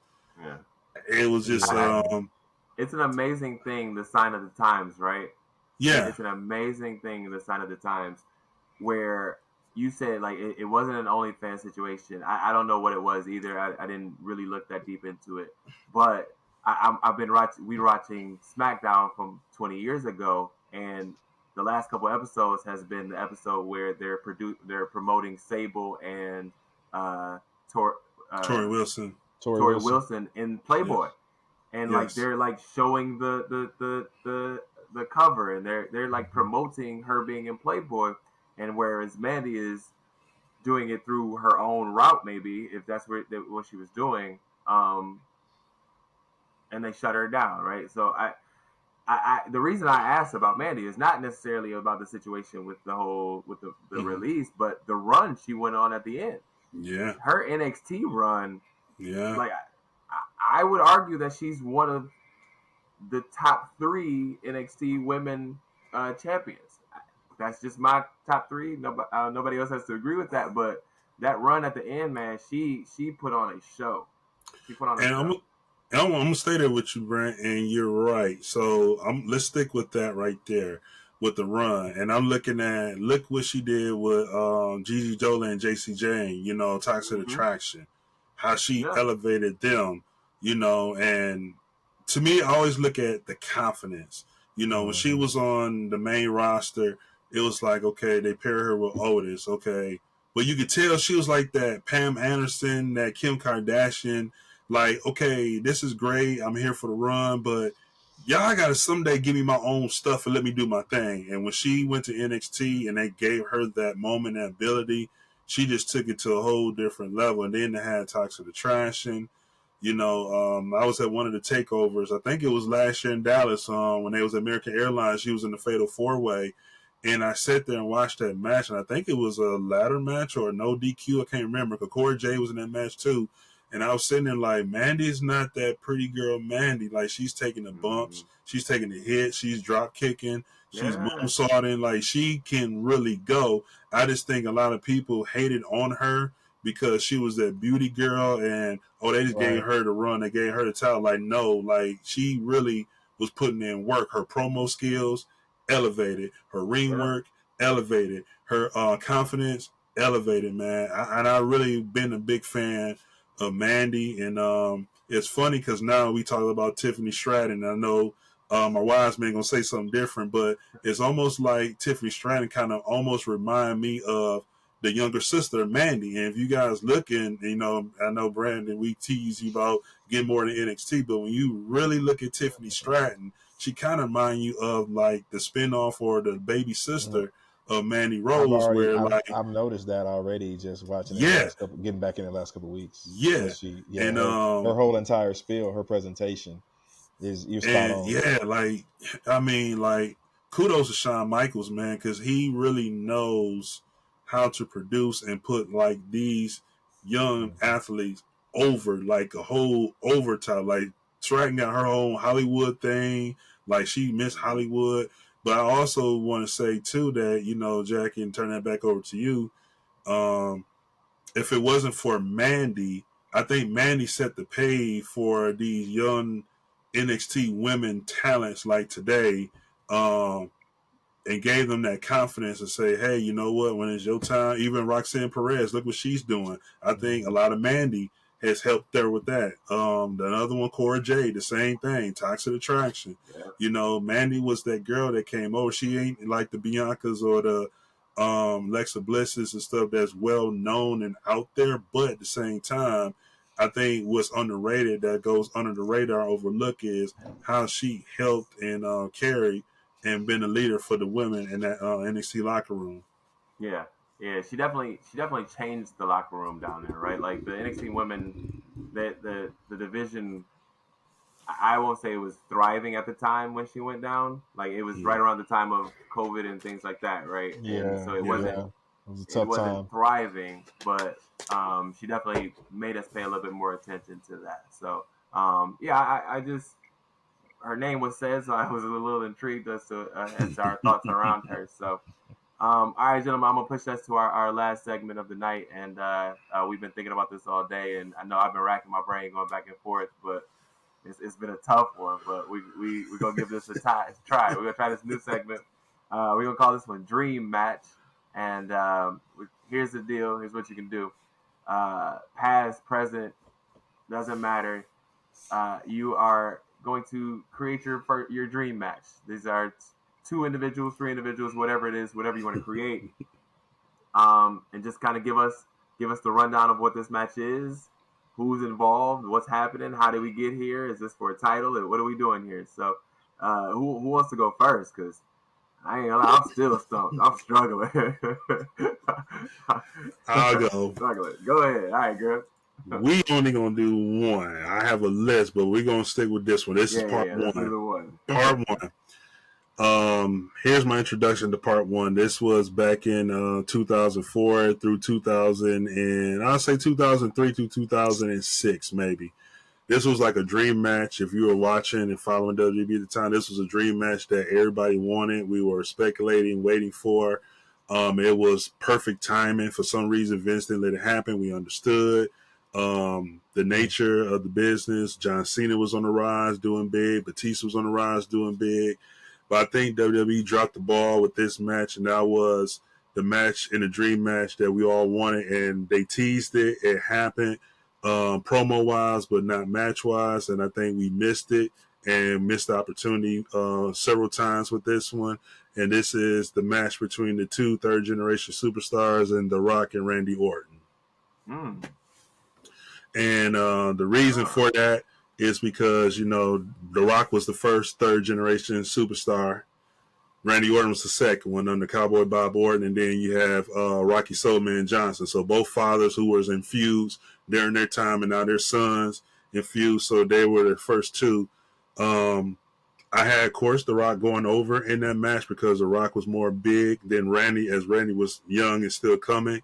Rock was big and over at that time and really mainstreaming in Hollywood. So I had The Rock definitely winning that match, taking a couple of RKOs and kicking out, but then catching Randy off guard with a spine buster, people elbow, winning the match. But the reason for that match also, too, not just a third generation, but it could be a great storyline. You know, the third generations, our fathers was in the business. My father was better than yours. I'm the best third generation superstar. The Rock was the youngest WWE champion. And then now when Randy Orton won it, Randy Orton now said, hey, now I'm the youngest champion. So you had so many elements that could build off that story into that match. So for part one today and tonight, The Rock and Randy Orton, the battle of the first two third-generation superstars and youngest WWE champions at that time. Okay. All right. I did not think he was gonna go that route, but I'm intrigued on that one on that match. Okay. Save the big ones for later. I got you. I got you. We'll definitely come back to this. Don't worry. This is not the only time we'll give our dream match. Don't worry. Coach, what you got? I actually thought about this today. I love the powerhouse. I love to see the giant square. Like I said, I'm all for the nostalgia of big guys going at it. I thought about the Bad Blood, Hell in a Cell, the Big Red Machine Kane versus. So I'm doing a past versus present here. I would love to have seen that Kane versus the modern day now Tribal Chief. Interesting. Interesting. How did you get here? Yes. So when you think about it. Let me explain. Oh, Go you ahead. have to. Who Oh, you have to. Kane Wise was man the in the chat. so when you think powerhouses back in the day, Kane was the only one that looked to take. When you think about how that's got to be Kane, Hell in a Cell, Jim Ross. You can still hear Jim Ross, coming down. That the way they set that storyline up was like, okay, somebody that can finally look to take her in the eye and take him there, and give him, obviously beat his match. You know what I'm saying? Somebody that's actually stronger, more powerful than Taker. So the work, obviously, seeing the work that they should have done. Obviously, I think that Taker Reigns match was way too late. But obviously, hey, you can't control that. But just the dynamics of just power. Like just I looking at how the way Kane worked back in that time frame, that sweet spot there, that was his best run as the Big Red Machine. He was still him and Taker were at similar styles, and I would have just liked to see, hey, Spear versus a better version of what we should have seen in Orlando, right? Between him and Taker, so a better version of the Power Spear versus Tombstone.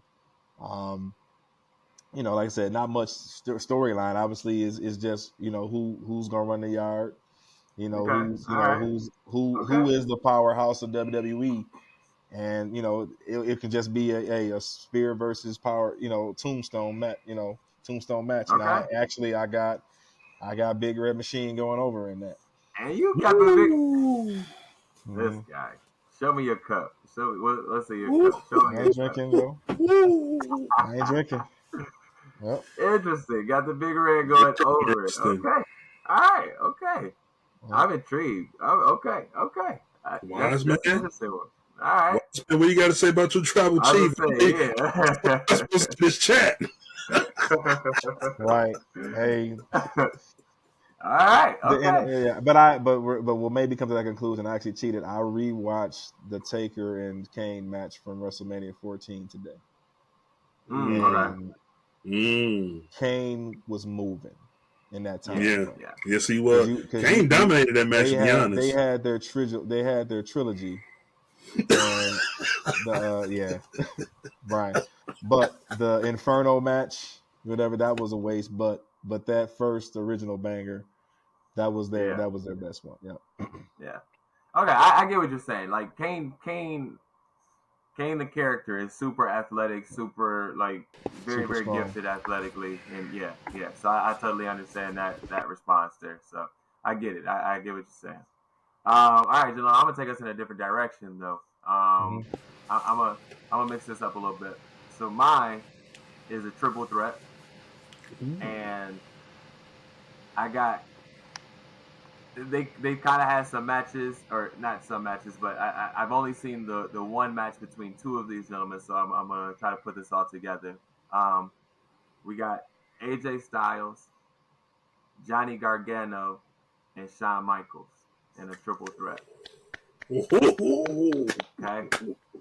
Um, I just think that the athleticism that will come from that situation, and I'm gonna up the ante here and say that it's on the WrestleMania card, because you're gonna get the show from all three, right? You're gonna get it. Obviously, Johnny made his name in the indie scene, but clearly the respect should be put on his name to be involved in this match, right? And I was going back and forth. Johnny is one of my favorites now, just from the run that he had in NXT. So him and Sean from back in the day, not necessarily Sean from now, but Sean from back in the day. Give me that Sean, and give me a prime AJ Styles, and I think they put on a banger. I think they put on a 5-star banger at the WrestleMania situation, and all three Easily, gentlemen show up easily. and put on a banger. Easily put on a banger, man. So that's my pick, and I would love for that to happen at some point. But Sean's Yeah. Sean's doing work down in the NXT because Right. last night's NXT show was really, really good. I don't know if y'all got to see all of it, Mhm. but last night's NXT was really, really entertaining. So kudos to Shawn Michaels and Street the work that they're doing Profits. down there. Yeah, that's right. Street Profits were on the show and pulled up on Trick and them. Mellow. Uh, Trick and Mello, do we see a feud happening here? I But told before we you. head out, do we see this? You did call it, bro. I Yeah, told you. coach, I you told did. you. You called it. Yeah, I don't know. I don't know if I evidently want it. the way I don't know, man, but you know the way WWE works is that the side guy is eventually gonna get the main guy. You know, that's just if you the side dude, you eventually got to fight. Y'all got to fight it out at some point in order for you to break out solo and have respect. So I don't know if I want it. I don't know if I want it. I I totally mean, agree with you, and yeah, I totally agree with you. That's the route that they're probably headed. But just from our conversation and our standpoint of seeing these black men come together, you know what I'm saying? Like come together and do some stuff instead of the fighting back and forth. And I understand like wrestling is wrestling, and at some point they're gonna have to feud, and we're gonna have to see who's better and whatever. But I want them to stay together, get with the Street Profits, get with Bobby and them, get involved in that, and that's just me wishing though. So I don't yeah, know. We'll see where they're headed, and yeah. uh, good things That to could put come. them on Clearly, another level. The that could put them on a whole nother level if they all came together. Though that yeah, I think yeah. they'll be even better faction in Judgment Day. Agreed. We see that potential, right? We see that potential if booked right, if the storyline is done right. We see the Yeah. potential that this Great point. could Great point, have, Brian. Yeah, great point, and Brian, in the chat. Yeah. yeah, yeah. You're saying, Brian, that the match may be the catalyst, like Or, their as he's saying, like their match might be the catalyst to or their feud, or what? recruiting them to be the cap. Yeah. Either. Oh, okay. Yeah, that makes sense. Yes, yes. Feud led to the. Okay, yeah. The feud leads to the alliance. Okay, yeah, yeah. I get what you're saying. Yes. Coming back together, and then we move on to the next thing. Okay, that makes Gotcha. sense. That makes sense. Got it. Well, gentlemen, man, this has been a conversation. This is us getting some information out that we believe in, and this has been good. So, as always, coach, let the people know who you are. All right. Once again, it's your boy Coach Monte 24. You can reach me at IG at that same. That's my handle now. Getting more social on social media. Um, but I love what we're doing here at ECW. Brother, as I said, brother, keep on doing what you're doing, man. Love every minute of this. Chopping it up wrestling. That's that's what we do. We're gonna Yeah. continue to do it. So we appreciate any viewers out there, new viewers this week. Keep supporting it. So much love. We'll see y'all next week. Appreciate Griff, let the people know where they can find you. You find me on Instagram, GriffNation84, Twitter, of course, CGriff84. Want to give a shout out to our followers from last week and this week. We launched our Instagram page. We had some few photos and different short clips and reels go up these past few days. We thank y'all for the likes, the loves. And again, we're not chasing numbers. We're not chasing, a bunch of likes and competing with nothing else, man. But at the same time, we're more focused on having these conversations, putting out great content, inspiring you guys, and having you guys tune in and watch and give you a different perspective of the world of pro wrestling, let alone WWE product. But we definitely are open for all you guys' feedback, your encouragements, even if it's some criticism. We're all open for that too. We are born and raised with great tough skin. The only way we know how to get better from what we were learned and taught is getting criticism. So again, this is something that's still new. We're thankful for Jackie, Monte, and also shout out to who we call our wise man that's working behind the scenes with the audio and the things you don't see. Brian Dixon, keeping us aligned up, making sure we stay in alignment with the conversations and things. So it's not just us, but we got others working behind the scenes and make this product go good. So we're looking forward to the edit coming soon. And when we get this episode launched, we look forward for feedback. We thankful for you guys enjoying this and definitely new followers that's coming in too that we can get a chance to interact with. We thank y'all for coming in, and also some of you guys been sharing our episodes and YouTube links and things like that. Coming soon. We'll start launching marketing things on the Facebook product, but right now we just been concentrating, focus on more the Instagram handle. But we'll have more to come as time go by. So thank you all. We're grateful for everything. We look forward to more to come. Absolutely, absolutely. And as always, I am Jackie Miles. You can find me on Twitter and Instagram at Jackie Miles42. Make sure you like, share, and subscribe this episode, ladies and gentlemen. Comment below on the topics that we discuss and say whether or not you agree or disagree with the things that we stated here today. And we will catch you all next time. We will see you